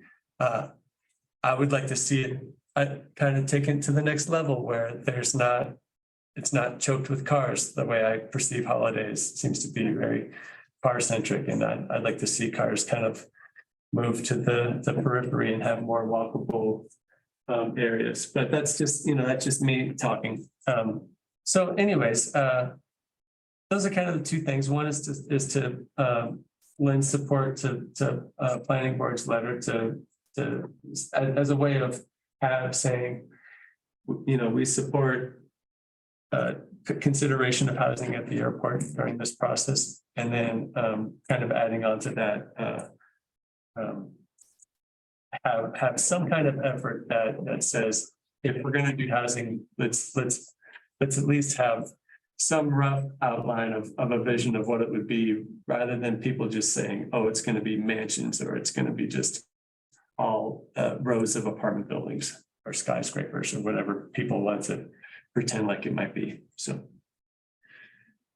Thank you, Philip. Sure. Laurie, what would you add to that? Oh, gosh, well, I guess I would want to ask if folks have any questions about the airport and the housing connection and what planning board's discussions were about that. I mean, I think one thing that you might have mentioned, Philip, that I don't know if was discussed. I think one of the reasons why there's so much focus on this piece of property, people ask, why are you picking on the airport? Why do you want to decommission the airport? The airport is valuable, and they have great points that there are things that happen at the airport. There's some emergency uses, there's some scientific uses, there's pilot training. It is a small airport. It is only private planes. There's no commercial uses, but there are, of course, it has value to the community. So why would we want to decommission it? And I think the reason why people are so excited about this idea, or at least some people are, is that it is proper. It's 179 acres that the city owns. Now, there are complications with the FAA and grant assurances, grant money that has been taken and might have to be repaid. There is land that was purchased with FAA money, and getting out of that entanglement with the FAA would be quite a process. It would not be easy. So why would the city want to do that? So this 179 acres, the opportunity that it represents is, and you might have heard Mark Wallach talk about this, because the city owns it, it provides a way to get land to developers that can develop that kind of middle income, affordable housing that is so hard to develop in Boulder because the land is so expensive, right? And so this would act as a bit of a subsidy to the developer. We'll sell you the land for super cheap, but you have to, sign on the dotted line that you're going to give us permanently affordable, deed restricted, middle income, those kind of downsizable units that you were talking about, Karn, for various populations that currently are moving out of Boulder. We have this like barbell shaped curve, as you know, where we do pretty well with the subsidized low-income housing because we get the LIHTC funds. Some people don't like that, but it does provide a way to amplify and magnify the city's affordable housing funding, right? So we do pretty well with providing the low-income affordable housing through our inclusionary housing program. We do great at housing for the wealthy. There's plenty of that in Boulder. We don't have to worry about that. But the middle is hollowing out and people are leaving Boulder, families are leaving Boulder, school enrollment, all the things that you folks know about why it's so important that we support the missing middle housing types, the duplexes, the triplexes, the townhomes, and the permanent affordable housing. And so this is one of the major opportunities in Boulder. The other large chunk of land that the city owns is in the planning reserve, which has its own set of complications. I don't know if you folks know about the planning reserve. Yeah. we Jay, made a recommendation. please, correct me if I'm wrong, but as I understand the basic outlines is it's like 500 acres, but most of that is privately owned. And if the city annexes it, of course, there are things we can do with zoning to try to encourage the kinds of housing we want. We don't own most of the planning reserve. There is a chunk of about 190 acres, I believe, that we own that is was purchased with park bond funding. And so for a long time, there was an expectation that it would become a city park.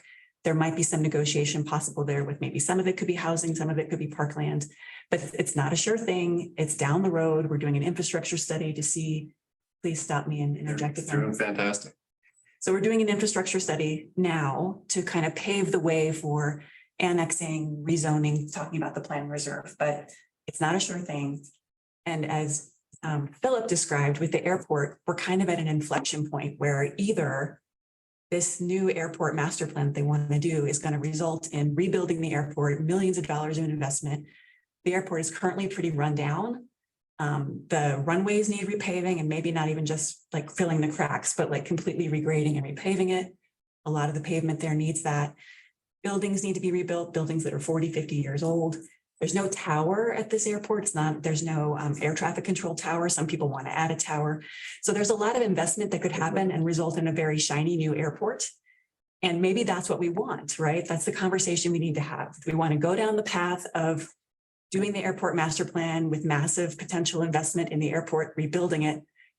Or we want to go in the direction of doing a housing plan and thinking about trying to decommission the airport.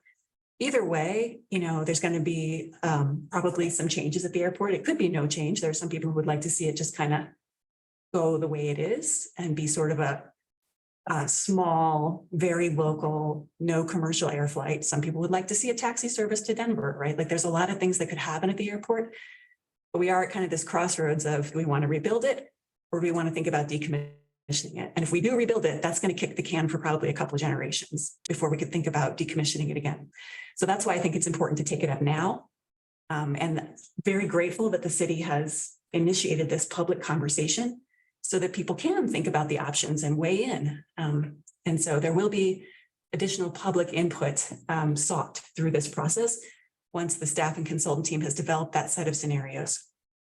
And so I think the crux point that planning board weighed in on was that it was not clear whether there would actually be a housing scenario developed. Even though it says in the BBCP that the city would work with the community to evaluate that, staff were viewing that as out of scope. And they had good reasons for that. And I don't want to go into all of the reasons. I think it largely had to do with the fact that city council at their last retreat did not prioritize looking at housing at the airport. And so staff were really trying to keep the scope small. And I was one of the people who really kicked back on that and said, listen, we have to do this now. We can't kick this can because we're not just kicking it 6 months or a year or to the next council, we're potentially kicking it for a couple of generations.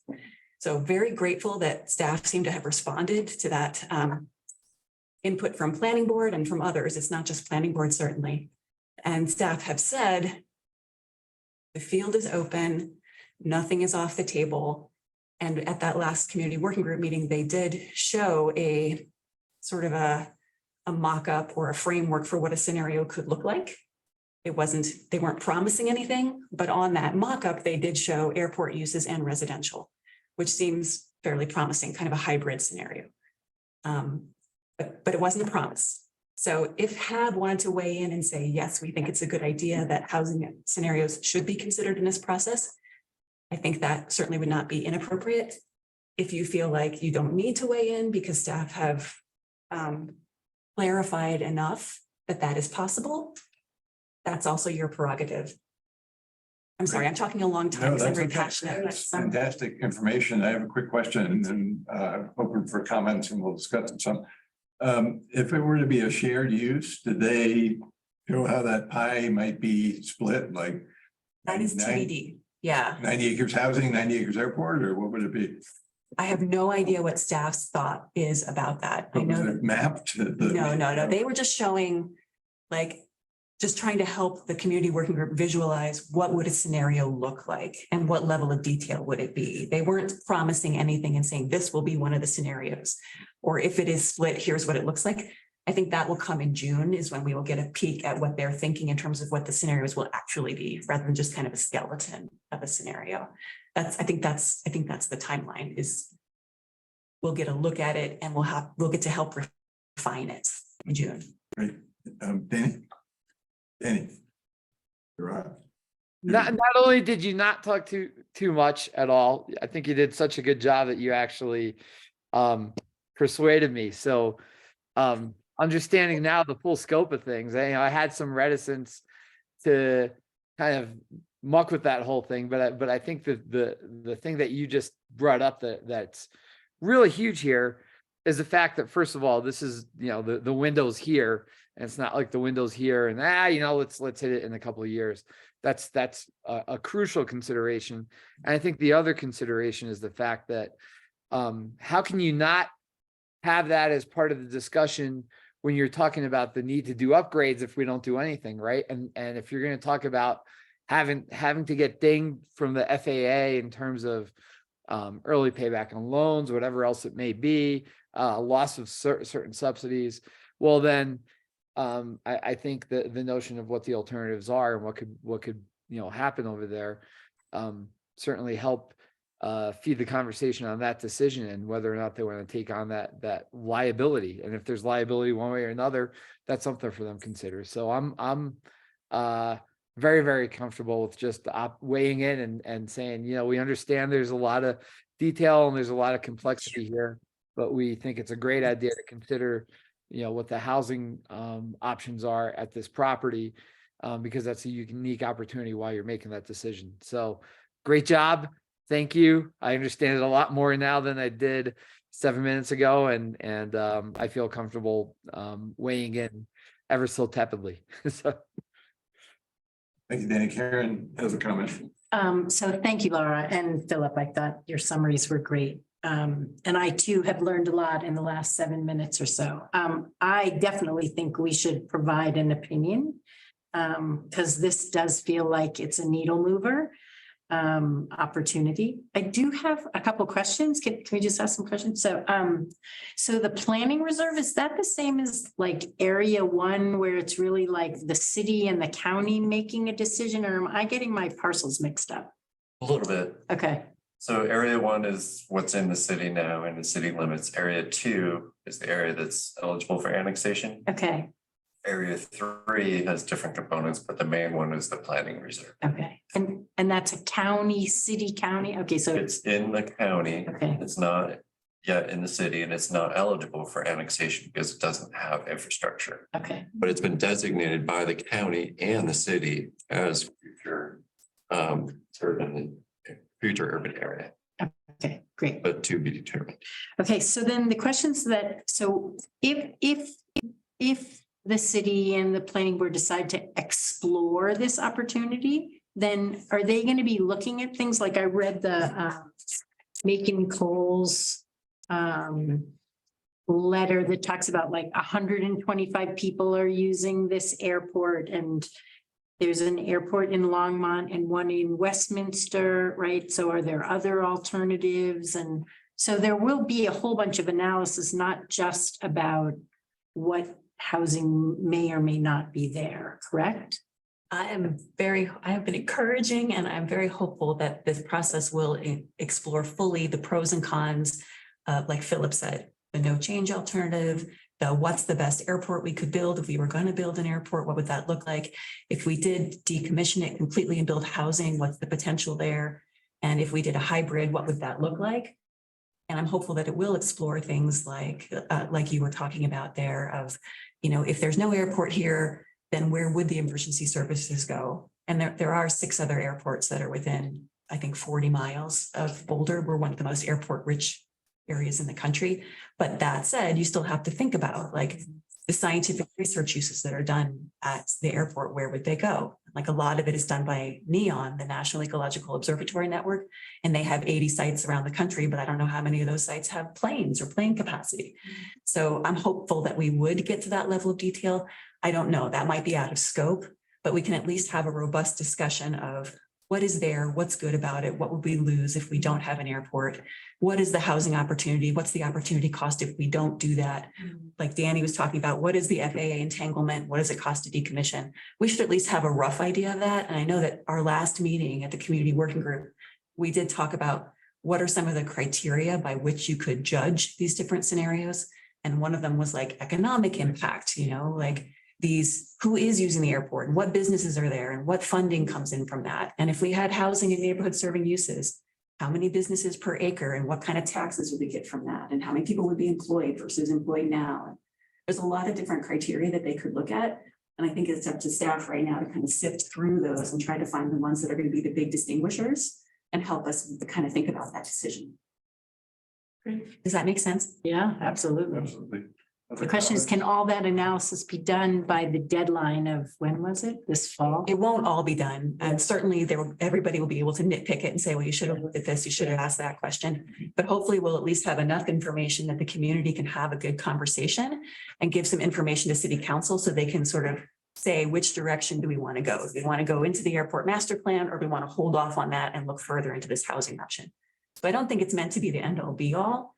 Certainly it's not going to, like, staff have been very, very clear. This is not going to result in a housing plan where we have streets laid out and infrastructure and traffic surveys and all of that. It's not going to be done to that level, but it should at least be enough of an indicator so that city council can make a good informed judgment of which path to pursue.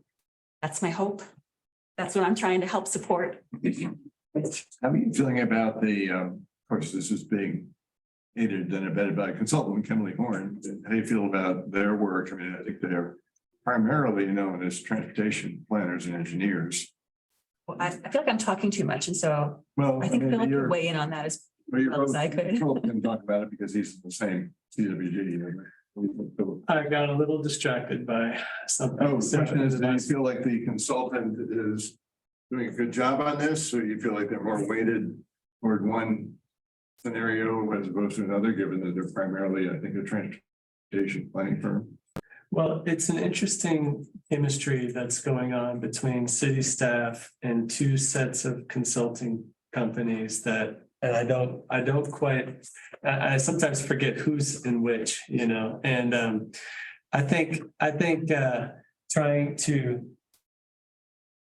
Well, I was talking with one of the consultants who was saying that at a previous job that they were doing, they had a very specific proposal that had maps and visuals and, like, you know, they were trying to get community engagement on something very concrete. And this is not like that. This is trying to get a community to start talking about the airport in you know, so like get a community conversation.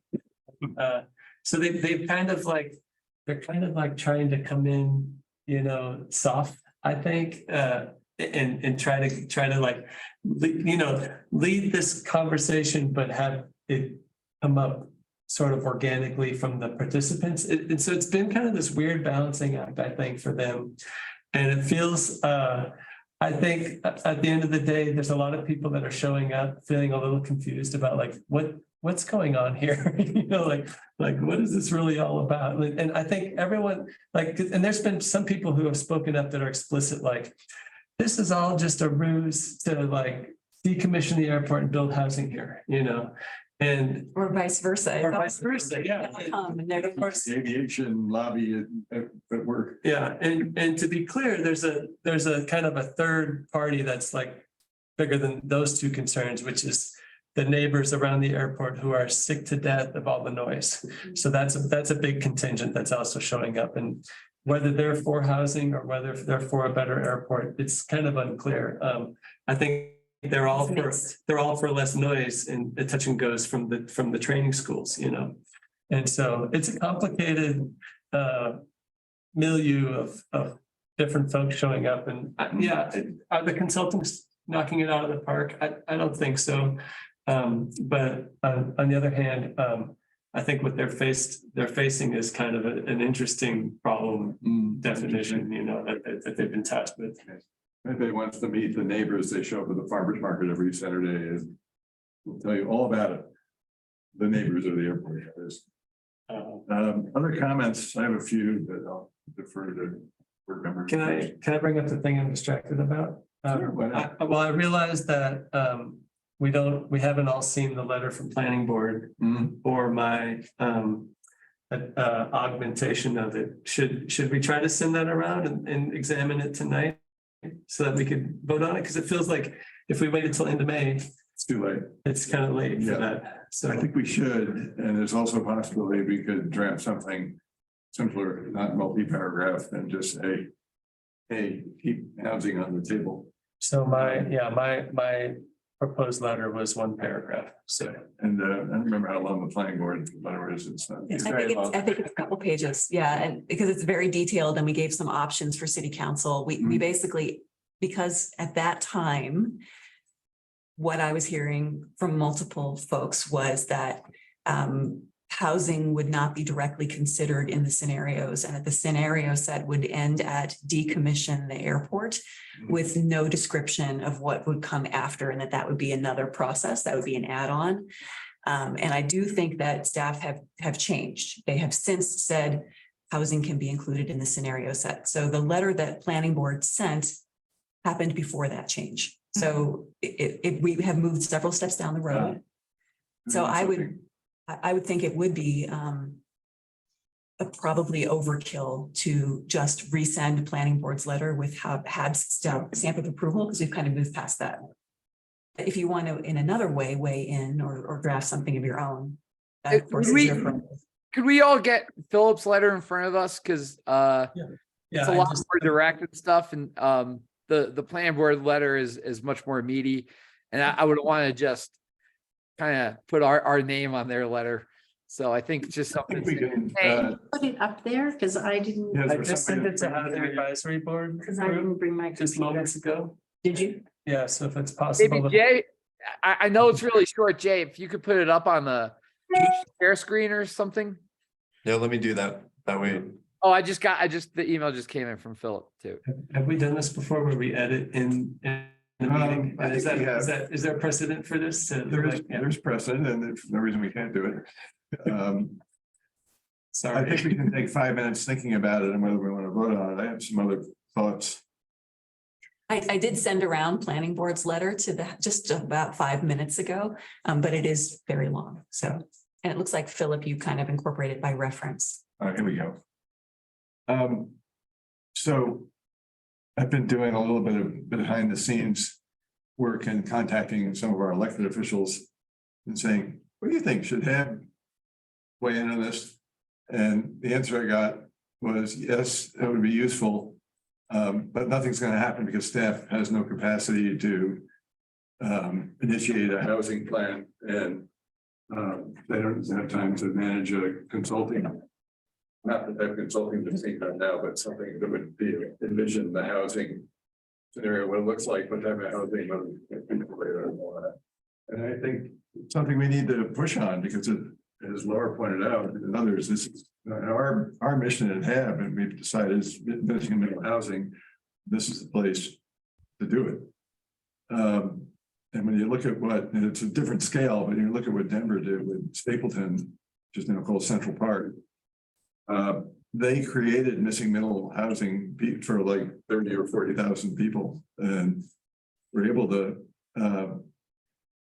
keep those people in the city instead of in the suburbs, to help the school district, but all the things that we're striving to do. Not a perfect project, but they repurposed an airport. It's really a series of neighborhoods, and I see the potential at scale. Whatever you want to call it, it's 7 holidays, it's 4 12 alpine balsams, it could be significant. This is assuming the whole site, which is not a good assumption at this moment. And I don't predispose the closing of the airport because there may be persuasive reasons to keep it open. We need to hear those too, but it seems like this is a good time to say, we strongly support examining housing options at the airport, and we don't want that to be overlooked. So now we got the letter, we can read it. Yeah, Maybe so we- just to preface this was written 3 weeks ago or so, and I feel really dumb that I didn't get this circulated. That was kind of me fumbling on this, but it kind of it, like, as Laura said, you know, there's this, the time has moved forward and we're not quite in the same situation that we were 3 or 4 weeks ago, but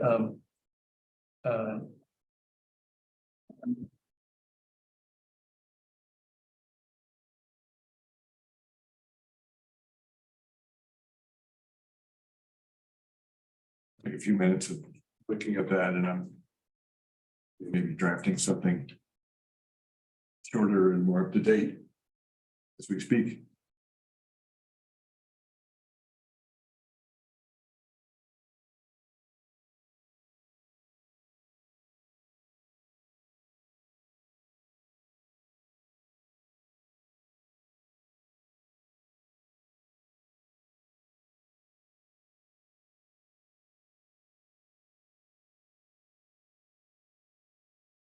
yeah.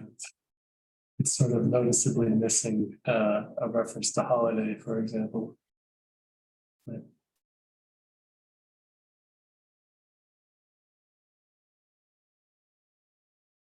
What do you call it? An update of the airport master plan? So Philip, I actually really liked your suggestion using holiday as the example. yeah, Because I think you're right, their staff doesn't have the capacity to come up with new housing plans specific to the airport. But if you could take an example and superimpose it, and that would give you a basic for units, types of housing types. Yeah. And that could give people a framework and a visual. So it's not, they're not thinking it's McMansions or Cabrini Green. I want to promote Fubon whenever I can because it's a real place that exists and it's not a historical accident of having been developed before cars were invented. It's a new suburb that was built 20 years ago and it's a really special place that a lot of people ought to visit and walk through and imagine their families living there, you know, so. And one of the things that's kind of most distinctive about it is that the parking is in 1 or 2 parking garages for the whole place. And so you walk and bike through, there's some access for delivery and emergency services and whatnot, but The advantage of holiday is that everybody knows what holiday looks like. oh, yeah, no, and That's why. I absolutely agree, and I like holiday, and but that said, for myself, I'd be a little disappointed if we just built the same thing over there, you know, without kind of a bit more consideration for transit in mixed use in particular.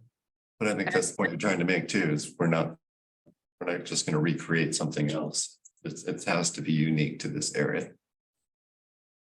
Yeah, see, I like that point, Philip. I appreciate the notion of aspiring to something better and absolutely support that notion. But to me, if it's more tangible, so it's something that people can realize, so we're trying to point directly to the kind of concept we're talking about, and then just really emphasize the whole notion of an integrated and multi-use neighborhood, et cetera, because I think that's important.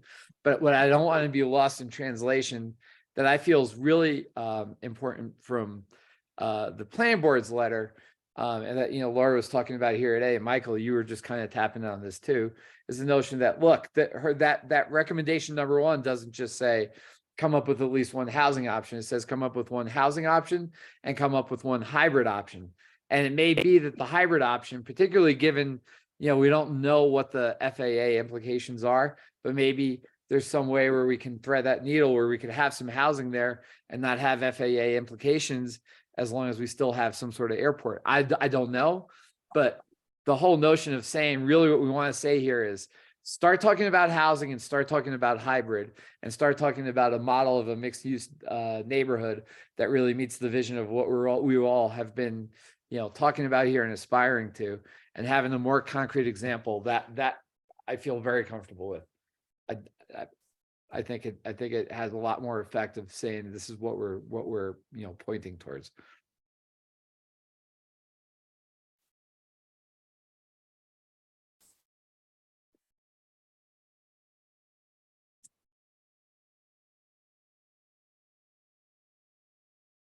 Well, it's not like I ramble on and on about Fobon, and we could mention both. That's kind of my sense about it. How's that spelled? VAU, where is it? BAN. VAU. Oh, everybody, a lot of bees. BAU. BAN. Oh, okay, well, Sorry, I started looking at the transcript and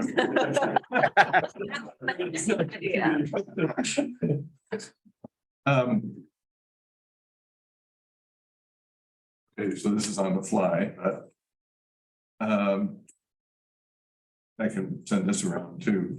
The Housing Advisory Board appreciates the complexities faced by the Airport Community Working Group, CWG, as it examines an update of the Boulder Airport Master Plan. HAB strongly recommends that housing options be fully examined with other scenarios for the future of the airport. Potential to create much needed missing middle housing on up to 180 acres owned by the city could literally present a once in a generation opportunity.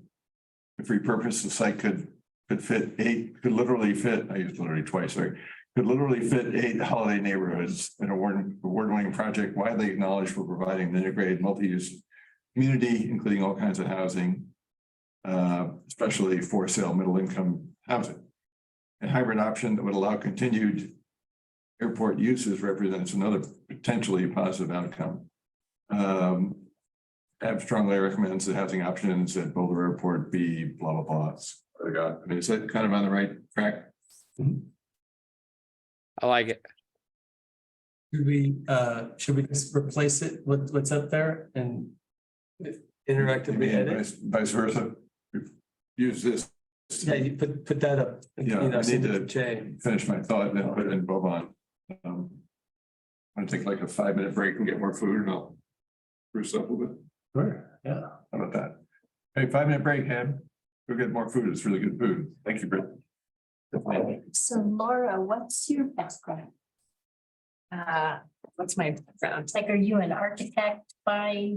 No, I'm a facilitator. So my master's degree is in conflict analysis and resolution in public policy facilitation since the early 2000s. Very cool. Yeah, thanks. And so it's really interesting for me to be a stakeholder in a process like this because I'm usually one of the facilitation team. And I very much appreciate the challenge for staff of doing process like this, like it is complicated. That whole metaphor of building the airplane, flying it, they're trying to interpret direction from city council and from what the airport needs, and then the pressures that they're getting related to this housing question that's in the BBCP. And they're trying to juggle, and then, the neighbors at the airport, as Philip mentioned, have their own desire to work on the noise issues and the lead issues and the safety issues. And some of the pilots also are like, yeah, let's talk about that, because that lets us, keep the airport and make people happy. So there's a lot of pressures on the people who are designing this and running it. And I really feel that very keenly. So I don't know, I'm assuming that Macon Cole's data was accurate. I don't know, have you seen his letter? I've probably seen it, but I've seen a bunch of letters. Could you remind me, is there something in particular? He basically said that there's like 125 users of the airport. I don't know. So like the cost benefit of like what is it, 180 acres that's used by 125 people versus what this could become?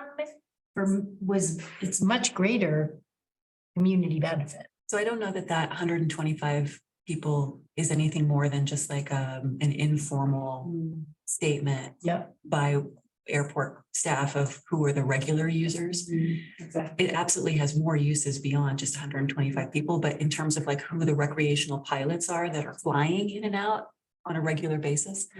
But it's not just our local people that use it. People from other airports can use it as well with no landing fees. Right. So for example, there are pilots that'll come and pilot trainers that'll come from other airports and use our airport as a place to practice for their students. So there definitely are more than 125 people using it. But in terms of people who own planes and regularly use it and keep their planes at the airport, that's probably. And then I had no idea about all the alternative uses, studies or. Yeah, there definitely are scientific research that is. At Boulder Airport, they're definitely like during the 2013 floods, the airport was the major, like, I don't know if command center is the right term, but it was the place where the evacuation happened out of. There were like 1,200 people that were evacuated through our airport. Now, would they have used it? Absolutely. I'm sure those people would have gotten evacuated one way or the other if BDU didn't exist. But it certainly was a place that was used for that purpose and to good purpose, to good use. So the closest airports, would that be like Longmont in Jefferson County? Yeah, there's one in Erie and there's one in Longmont and Jeffco, I think is they also call that one RMM or RMA, Rocky Mountain. That one has commercial, It does. licensing. It has commercial flights too, like you can buy a ticket from Broomfield to Cancun, I think. Yeah, a friend of mine she's like, I was gonna go to Denver, but now I'm gonna fly to Mexico from or Costa Rica or something. Yeah, Oh, I don't know. yeah. Escape from Brookfield. Have you done it, Tiffany? No, I know some people who've flown from Broomfield to Vegas. Oh, yeah. It's really easy. And is it like United American or like little airlines I've never heard of? Spirit, I mean, I don't know. It's kind of what Spirit started as. Yeah. I can't remember what it's called. It's but yeah, it's a very small regional and I can't remember what the name of it was. She told me, but Yeah.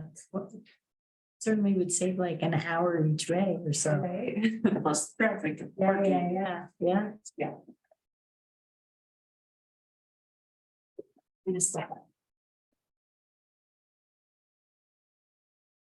We should have breaks more often. This is nice. Or normally we just plow right through. Where's the food from? It's good. It's called Flower Child. Oh, yeah.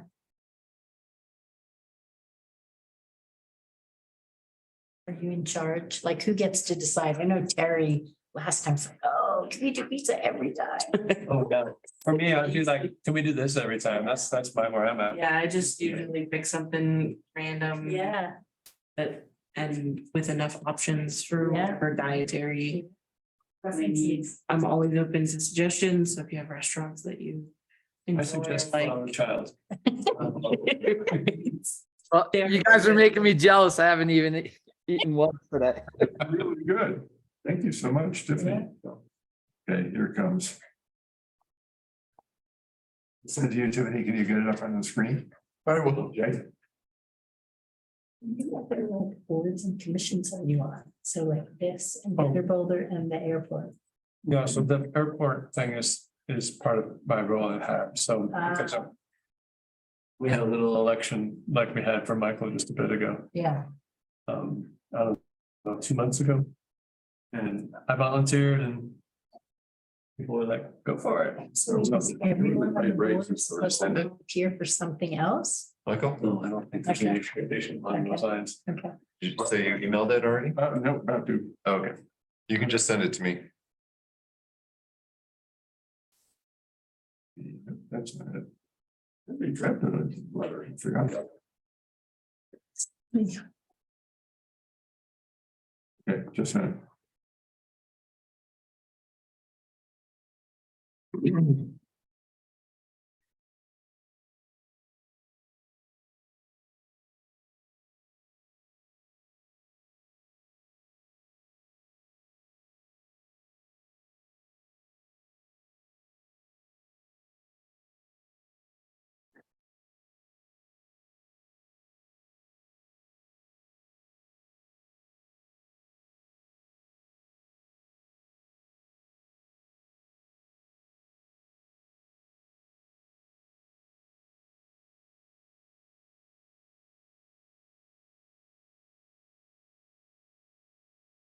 Have you seen it yet, Jay?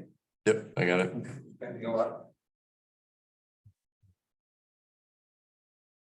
See it. I'm still. Michael just sent it to. That makes sense.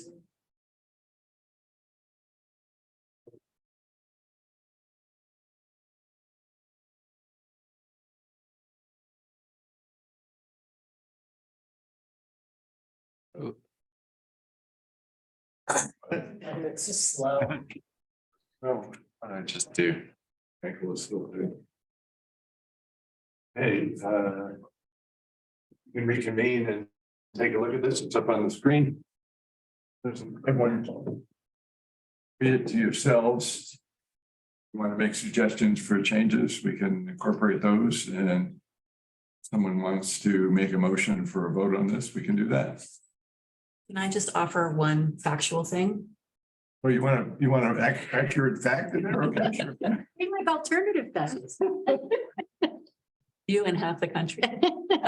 So the first paragraph, the community working group is not examining the update of the master plan. The community working group is a precursor to the update of the airport master plan. That has not been initiated yet. So you could just say, Lexi's face, by the way, as it considers the future of the airport or something. Okay, that's good. We need to mention the master plan somewhere else. You could just say, as it considers the future of the airport as a precursor to the update of the Boulder Airport master plan. I like that. I like that a lot. And then I will step back because this is Hab's letter and Hab's recommendation and planning. We got our shot, so I'll just, you That's have great. questions, ask me. We want it to be. Oh, that was really helpful. I like that. Can we scroll down from Germany? I'm stuck at Germany. You read too fast. It's what I do for a living. Isn't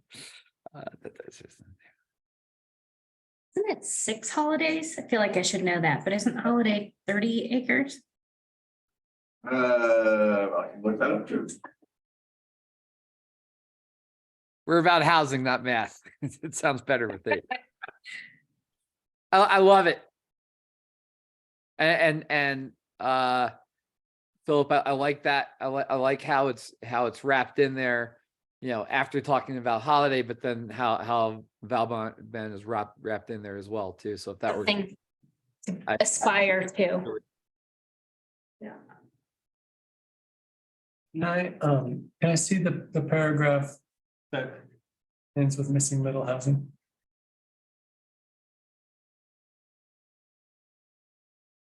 So, 27 acres for a holiday. 178 divided by 27 is probably not quite 7. 6, maybe it's more like 6. And, you know, there's also net versus. we could put as many as 7. Approximately 6. You can take out literally too, that's. Maybe we don't need to be so literal. Literally, Michael. Oh, you're just trying to be young and hip. So I have one main comment about the way it's written right now, and that is the purpose of the thing I wrote was to suggest that somebody somewhere provide a vision to somebody through this process. And we're not actually making that request here. But maybe That's a great point. that's intention. I don't know. Can we cherry pick that line and move it over? Yeah, You mean to the community, to the greater community to be able to yeah, so this is the request. visualize the concept. The request in my letter said, HAB would like to see housing advocates present a high level and visionary overview of what is possible for housing at airport property. I think if we could incorporate that sentence into the letter, that would be great. Yeah. My one comment to that, Philip, would be, I don't know if advocates is the right word. Yeah, that's a good point. Maybe HAB should do it. I don't know. I was trying to. Yeah. Well, we could do it'll come up later in the meeting. Would that go in that second paragraph, like this following sentence? Right Well, how after, about- how about- after that, I think. How about the second sentence of paragraph 2, which is That's what I meant. currently one sentence? Yes, that's what I. Yeah. I like that. On the same page. How's that? Well, the font's different. Well, we gotta see. So, do we want to ask housing advocates to do it or want to ask the cities to do it? How about if we just said we would like to see this process yield a high level and visionary overview of what is possible for housing? Yeah, We don't need to be making assignments. that's right. Can I make a comment No, about you're that? not on half, sorry. Just a thought is that there are quite a few people on the working, well, not quite a few, but there are a few other people on the working group who have thoughts about the vision for housing, and it might be very powerful to get together various people in the city that have different visions for housing to have a conversation and then either present that as part of the process or present that to staff to chew on when they're doing the scenarios or in some way bring together the various people who care about housing and have some kind of thought about it. Like Lisa Morzell, Jill Grano. Jill Grano represents the CU Bari initiative, what does that stand for? Boulder area research, housing research. Boulder Affordable Housing Research Initiative. Yeah. So there are various people who have given this some thought, or Wallach has given it some thought. That maybe we'd want to try to bring all those voices together so that there aren't competing visions. It's a way to build consensus. And Laura, I think that's a great point. I agree. I think that's something I really like to defer, primarily to staff on that to figure out how to go about that. The reason why I think just taking out advocates is because we also don't want to create a scenario where, it's going to be misconstrued that we're, expecting to see a free for all with everybody, kind of competing for what their vision of this is and stuff like that. Like, we've had that in certain scenarios. So I think that's a great next step as we're moving forward on this would be that I would love to see the people that are on the working group, really kind of, direct staff and that towards that direction to have a bunch of different people that are really involved in this kind of work together on their own kind of stakeholders group. But I don't want to put it here as advocates because then it's going to be, it can get very unruly very quickly. Right. Well, if we recommend the next step, would it become the third sentence in that second paragraph? And after we make a pithy statement about that, that's not too prescriptive because there's different ways this could play out. Good start would be blah, blah, blah. Or it might be. That one? Or- No, but can we finish that sentence that's in the different font? Philip, is that saying quite what you wanted to? I feel like we're still missing. This probably, Yeah, I mean, it was supposed to say, would like to see this process yield a high level and visionary overview.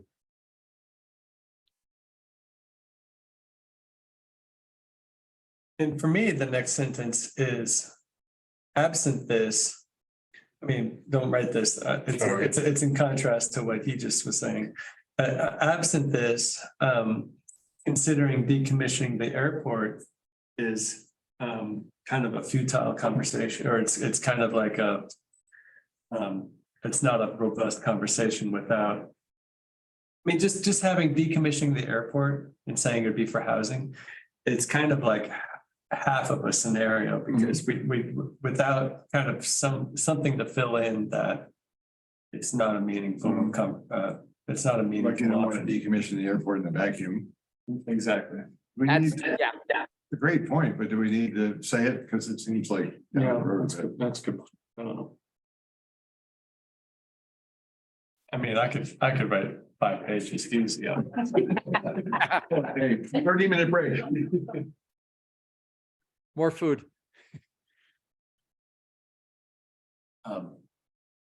What was the next sentence you proposed or the theme of the next sentence? Well, there's a question as to whether we want to be going into the weeds to, actually say,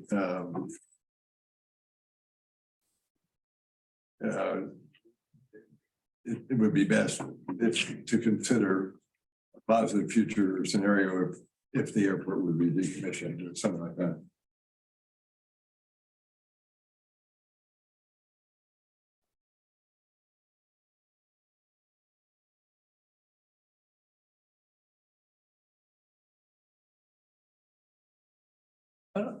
I'm kind of happy with it as it is. Okay. I think it's short and sweet and really makes the point, you know, very cogently without diverting too much. I feel really Yeah. comfortable right now. Yeah, can you scroll down a little bit to the next? Thank you.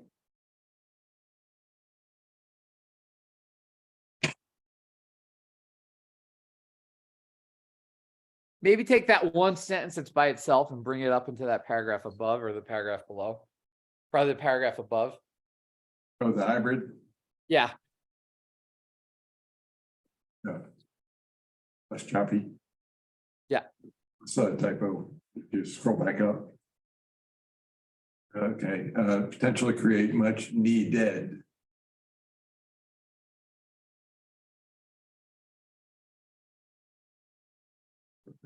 The reason why you have a hyphen there.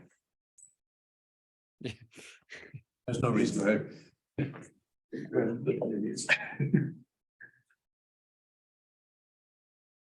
I think they can give you editorial control, Put the hyphen in and front. you can change the font. You can make sure the grammar is perfect. Just for a living.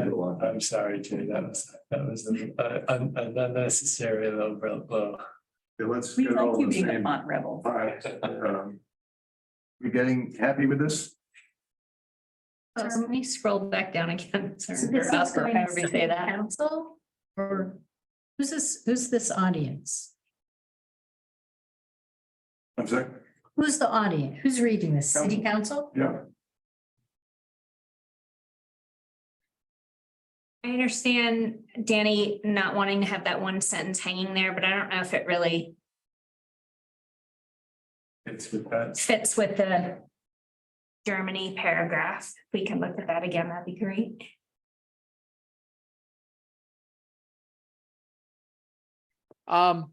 Yeah, I kind of agree. Scroll up, maybe put it. That whole, that graph could be collapsed into the one above it, and then it's just, but. Here, scroll up that, you know, the one, the paragraph above missing middle. That, so see that where the paragraph that ends, where we just had the add-on sentence that says housing on the airport property. It probably fits well there as the third sentence on that paragraph.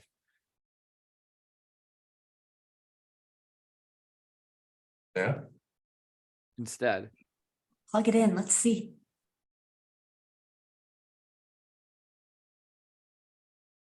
Oh, yeah.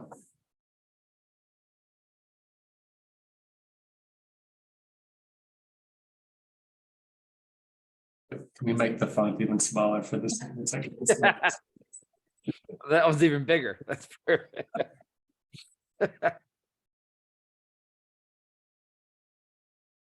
It's better there. Yeah.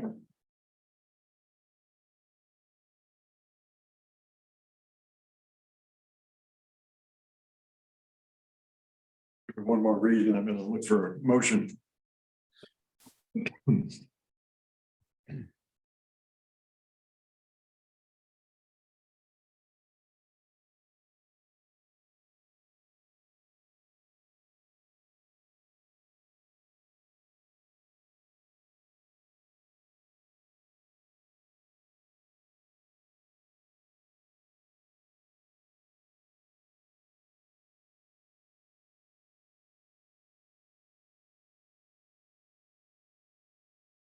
The. See, second paragraph, next to last line, I got neighbors in that sentence twice. Can you change that to mixed use community, please? Mixed use, is that what you meant, or multi-use? No, that's fine. Yeah. It's the same thing.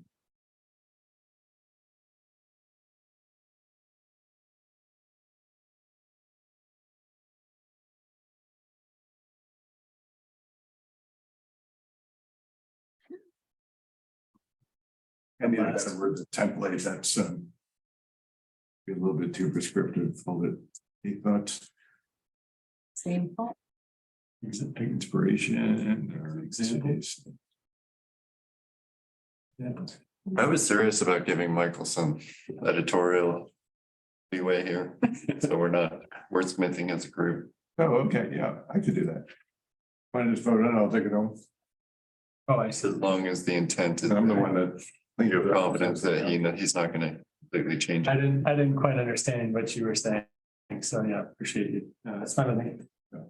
Just one question on content. Sure. Just asking a question. When you say missing middle, are you talking about missing middle housing types like townhouses, duplexes, triplexes, or are you talking about permanently affordable middle income? This would be Or both. both. Both. Nope, Is it? nope, Michael, No, sorry. Oh, no, there's no, been working on you guys on this concept for a while. yeah. I think the automatic It's answer. the first one, so it's Hey, middle type, the missing, basically everything between the single family and high density residential. I think they know we're missing middle. So that's what the term means, but is that what you want is market rate missing middle, or do you want the permanently affordable deed restricted missing middle, which is what Mark Wallach is really pushing? I'm just asking if you wanted to listen on that. I don't think, I don't think we need to get that detailed now. We can just use the rhetorical signal term, because that could be a recommendation down the road of the serious proposal. I mean, I think especially, I mean, you got in quotes, it's a term of art and it really, you know. But what if we just included and affordable housing, missing middle and affordable housing? Yeah, I agree. I like that. I'm good with that. Because actually, when you. To your question, when I see missing middle, I think types, because that's been conditioned in me. Well, Holiday, has both, we hold that up as a shining example. So the operative word here too is for sale. That you have in there, Michael? Yeah, let's put for sale, missing middle for sale housing and affordable housing. There won't be any rentals envisioned? Do we really want to limit it? Yeah, I would strike for sale, but Oh, what it says is integrated multi-use community, including all kinds of housing, including for sale, missing middle housing and affordable housing. I don't think that precludes rentals. it just, okay, yeah. It emphasizes for sale over rental, which. I don't know, I don't feel we should emphasize for sale over rental. I like both, but. I don't feel strongly about it either. I like we're getting into the weeds a little bit too. I think we should leave it in. Okay. So do I want to make a motion that Michael's gonna tweak this a little bit and then it's gonna get submitted to city council? I don't think we use tweak in our vote, but I understand your sentiment. I think we just. Someone could potentially make a motion to vote on this with the understanding between for new that I'm gonna change the word template and make a few other changes and send it on the council. I can also send it back around to everybody, can I? Say one last look before I send to council. Sure, but I think we're there. I don't want to, we can overanalyze it. I mean, I don't think we really want to pigeonhole for sale versus rental, missing middle versus affordable, et cetera. So that broad language that you use is great. So that's the one tweak. Even if we can't use the word tweak, we don't get it. But I think using this as a template with some minor modifications to reflect the direction of the board. I'd move to adopt the letter under that auspice with this is the template with some minor modifications. Subject to review, but we don't want to keep editing it and then, potentially change the thrust. I don't think I'm gonna change it a whole lot more. I'll second. Okay, all in favor of approving this recommendation, say aye. Aye. Passes unanimously.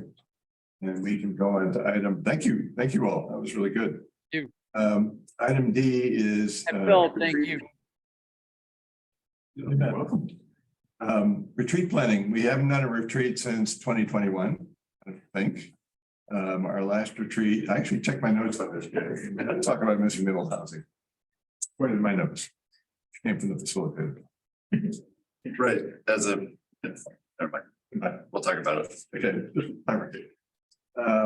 So we have a proposed date. And there was also a suggestion that we focus on our working dynamic as a group and not make this a policy session. I think that it's certainly worth considering. We have a good consensus on what policy issues we want to deal with.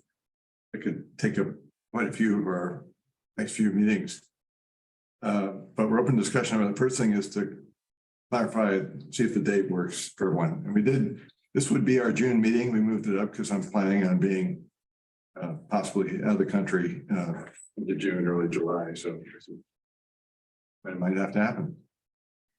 But if I'm going to check their calendars and weigh in, that would be great. And Michael, I think the other thing we talked about is that it would be bifurcated, so we'd have a meeting like at the facility, and then we'd Go out for beers. Yeah. Correct that from the record, please. Okay, coffee. That date doesn't work great for me and any chance we could, yeah, I think the idea was 4 to 6 Early, for I could retreat do- and 6 to 7 for purely social hour. have to leave at 6. Want to come? If you're inviting me, sure. You're excited?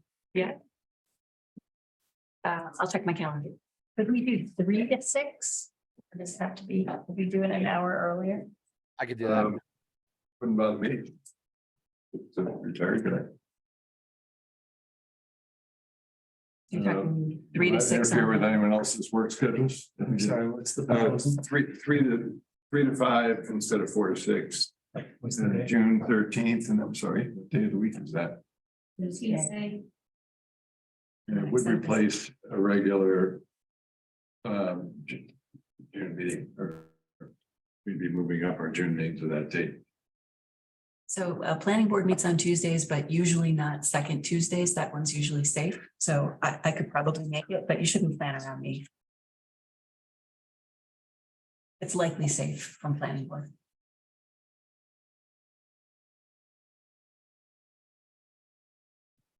This is listed as a decision item, so I think we need to, as we can, clear our calendars and to make a counter proposal or a vote on it. 3 to 6 works for me. Okay.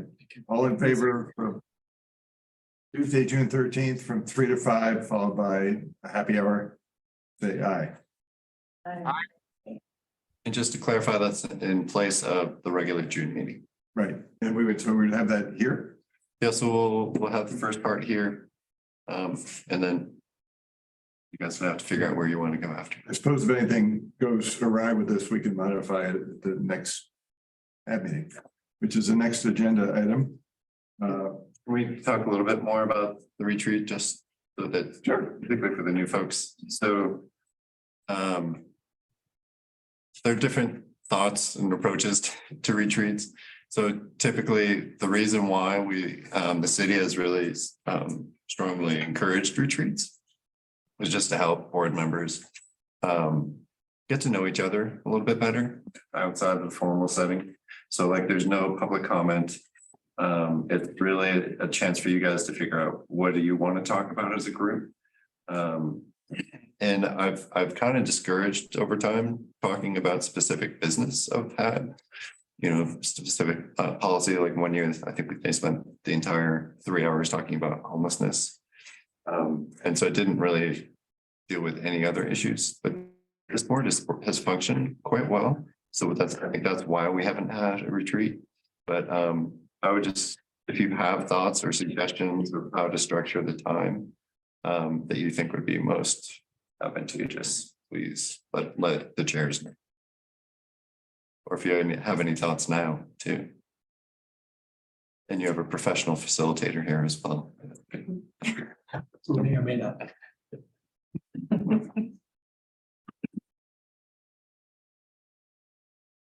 Can we set the retreat agenda at our next meeting? Maybe I can draft something and talk to That'd be great. Danny and Jay and we'll propose an agenda.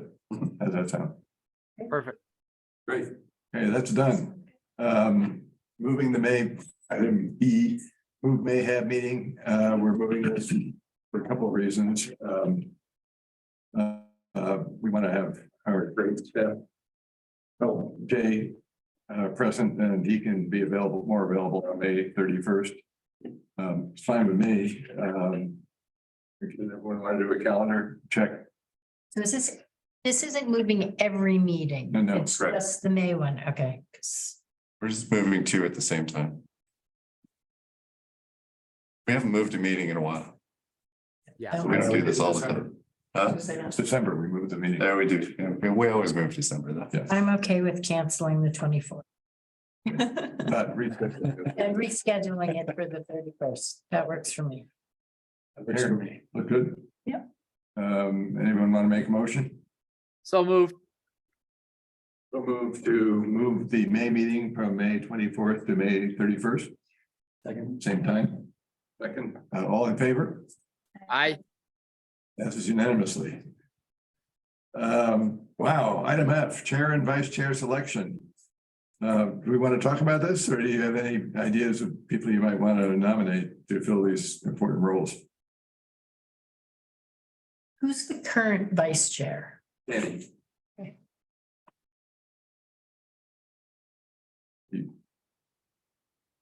And Michael, are you interested in continuing? Thank you for asking. I would consider that. Danny, are you interested in continuing? I am. Thank you. Anybody else interested? Anyone else want to put their names in? Yeah.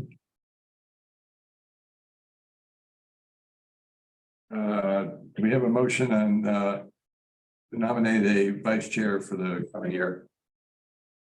I'd like to nominate Danny. I second. Thank All in you. favor? Aye. Aye. Good job. Now I can bail. Do we have a chair of housing advisory board? I'll make a I motion. nominate Michael. Second. All in favor? I'm gonna vote Aye. myself. Aye.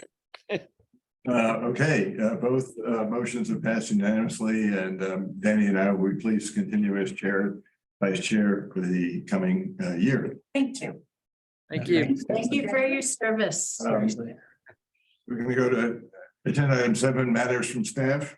We are technically a little bit ahead of schedule, so I hope we can end on time, and I think we're going to Jay for the middle income down payment pilot update. Yeah, so I have three things for you, the middle income pilot, the advancing racial equity training. And then I think Philip asked for a quick update on Alpine Balsam. So the middle income down payment assistance pilot went to council last Thursday. Holly Hendrickson, sorry. Aaron, were you here for Holly's presentation? No, okay, that was before. So the rest of have seen the presentation. We can talk about it more later, go into more detail. So council had a long discussion about it on Thursday night. And we're overall supportive. They have a lot of the same concerns that have expressed. But we're supportive of trying something new and being innovative. The one wrinkle they kind of threw in at the last minute was we had proposed to not income and asset qualify future buyers of those middle income homes. For a variety of reasons, council just was concerned that wealthy people would still try to purchase these homes despite all the restrictions associated with them. So we said that we would look into that and try to figure out a way to do that. We're trying to figure that out now, haven't figured it out, but hopefully we'll have something in the next week or so. And then we'll just basically, depending on what it is, we might inform council, and then theoretically we could be able to launch the program 4 to 6 weeks after that. So another tool in the toolbox. So that's very exciting, but still some wrinkles to work out. Any questions about that? Not really a Jay? question. Danny's got one. Danny. Jay, just for what it's worth, if it could be any help, I know that, that whole issue of like, income verification and everything was a really, really big issue in a lot of the mountain communities, particularly in Summit County. And they've put a ton of work into it, and I can try to get you whatever, if that's helpful, to just kind of, give some sort of, possible approaches there for you. So just let me know and I can try to get all that info for you. Yeah, let's talk about that a little bit later. I'll call you because I'm interested. Because that's the challenge. The AMI basically of these homes is going to change on an annual basis.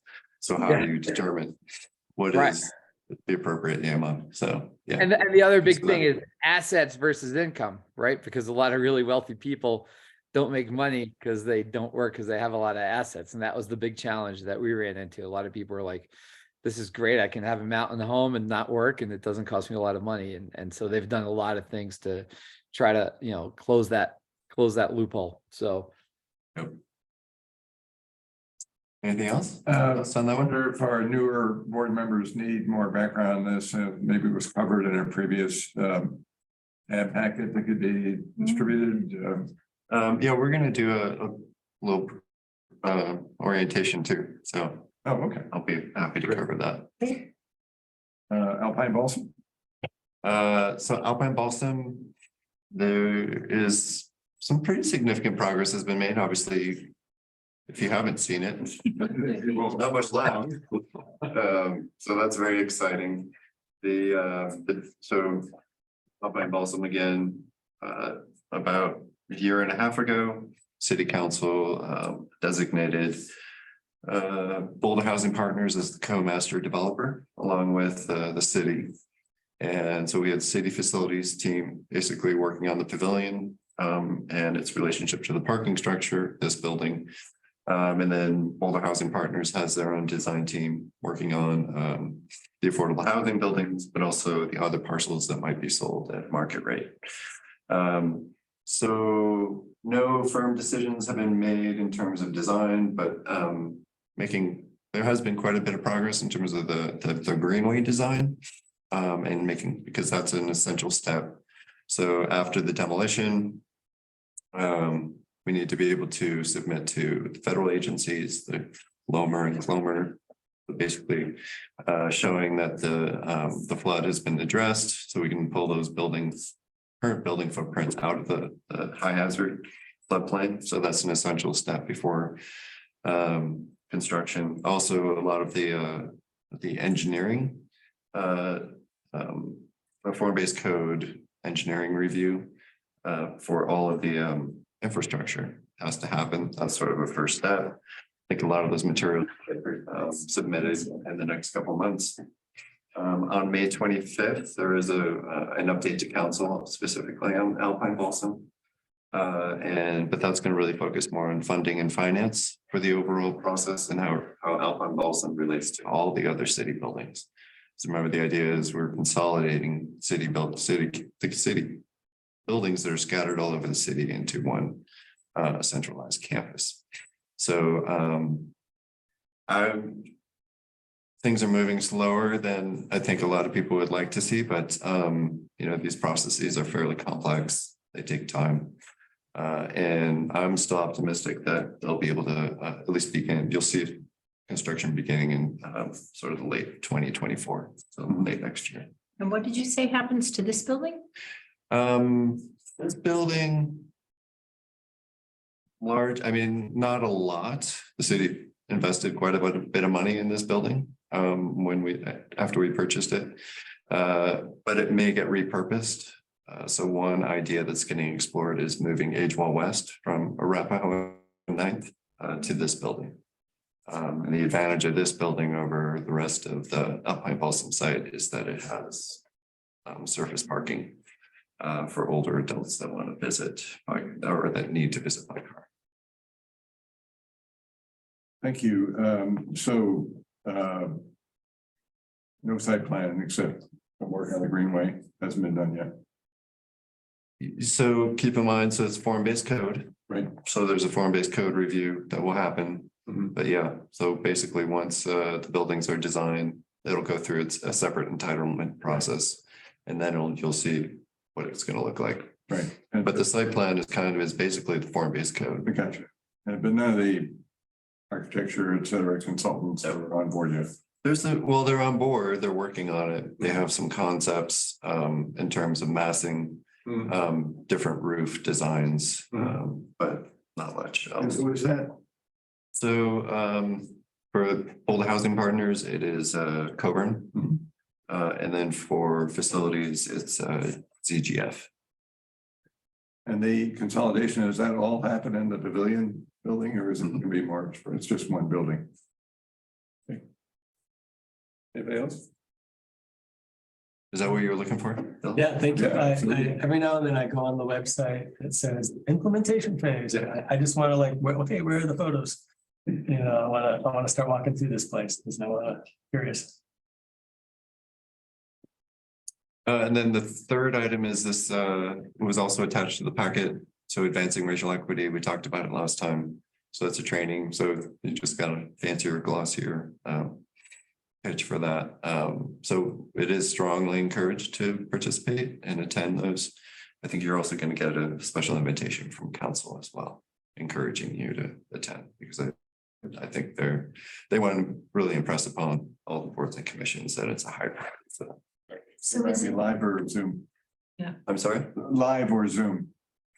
There was multiple options in Yeah. the flyer that was attached to your packet. And we're doing it individually, not as a board, right? It was Right. decided it took too much time. At the last meeting, that was the direction. Yeah. so wait, in theory, I could do it anytime I wanted. I don't have to do it at the same time as everybody else? Okay, So in the packet, you'll see the options for how to sign up for specific trainings. They have specific trainings available, specific dates that are virtual. So you can sign up for those. But it is interactive, so Okay. they want you to interact with somebody that's part of it. Any other questions about racial equity training?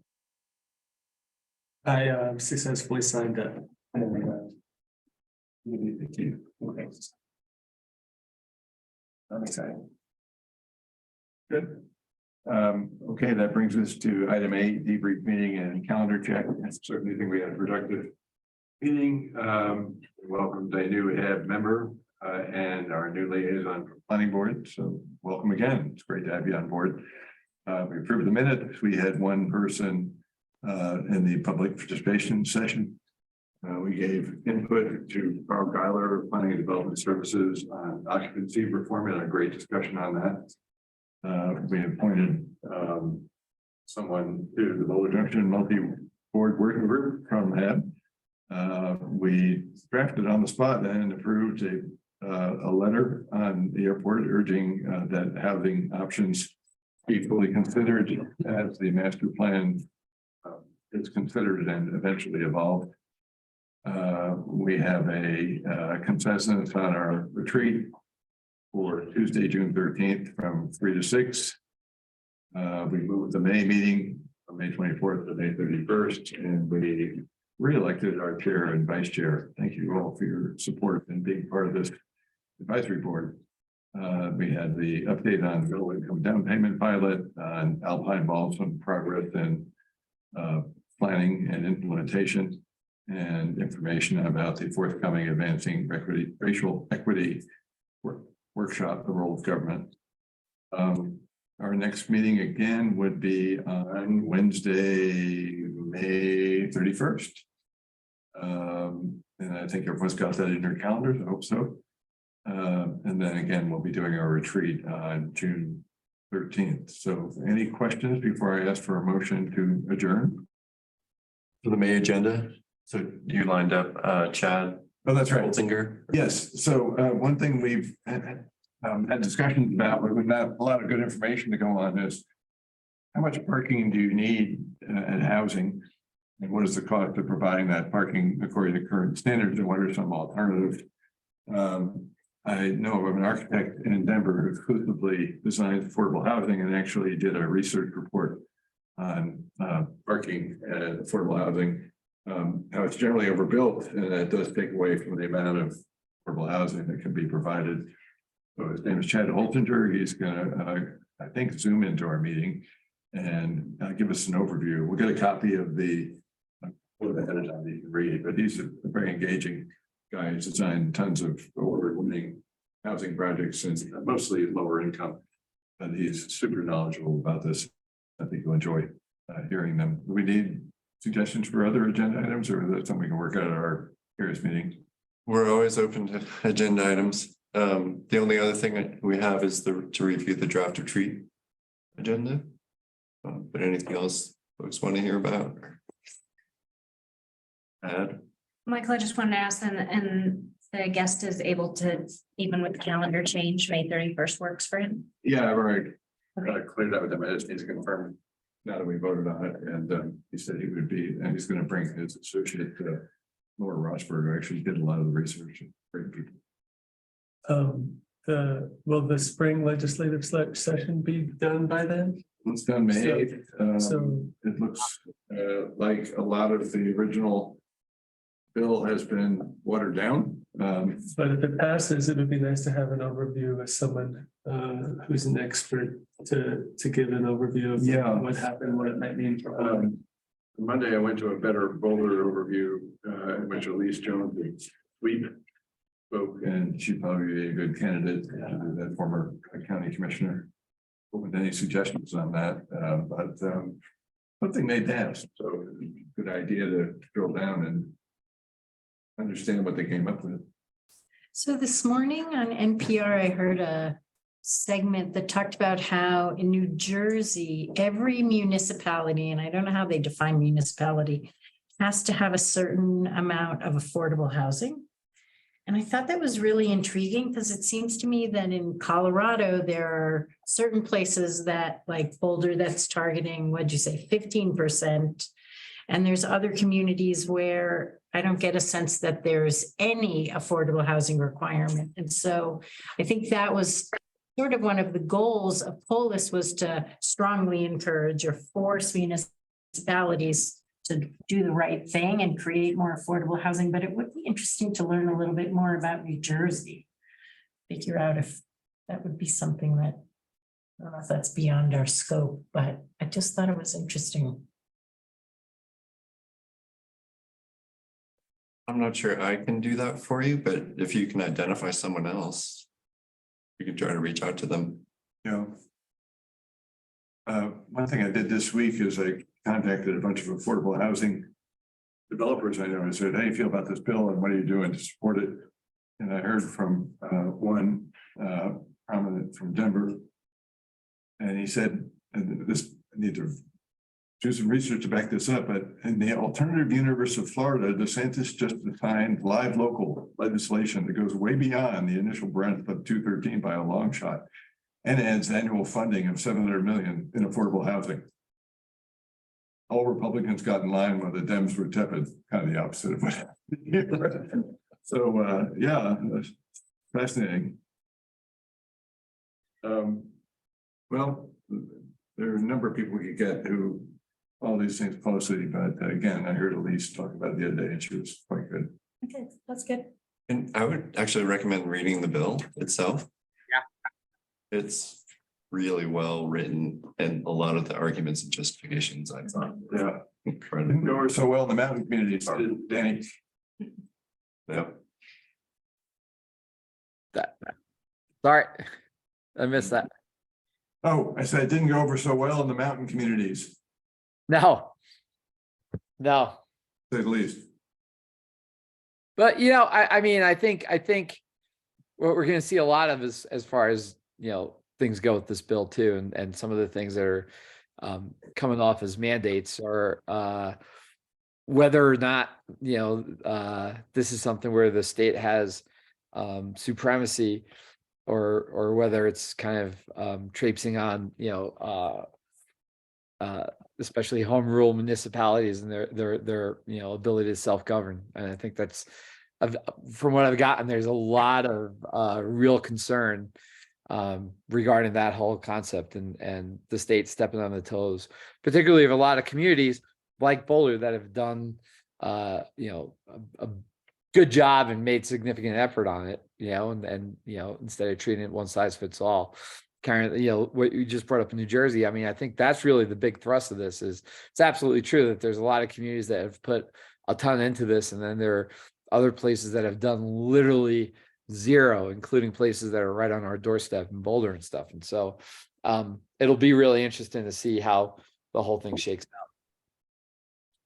out. And I think everyone's aware that our council passed a resolution supporting in concept the intent of the bill, which is something we might be able to use in the future.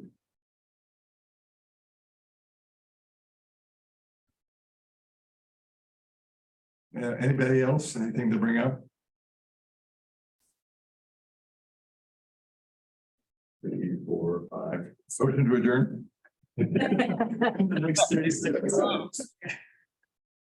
Second, Second. all in favor? Hi, Thank you all for Thank being you. here. Appreciate it very much. have a good night. Thank you. See you, Danny. Right, tomorrow I'll send out a very likely edited version of what we voted on. We're going to at the airport and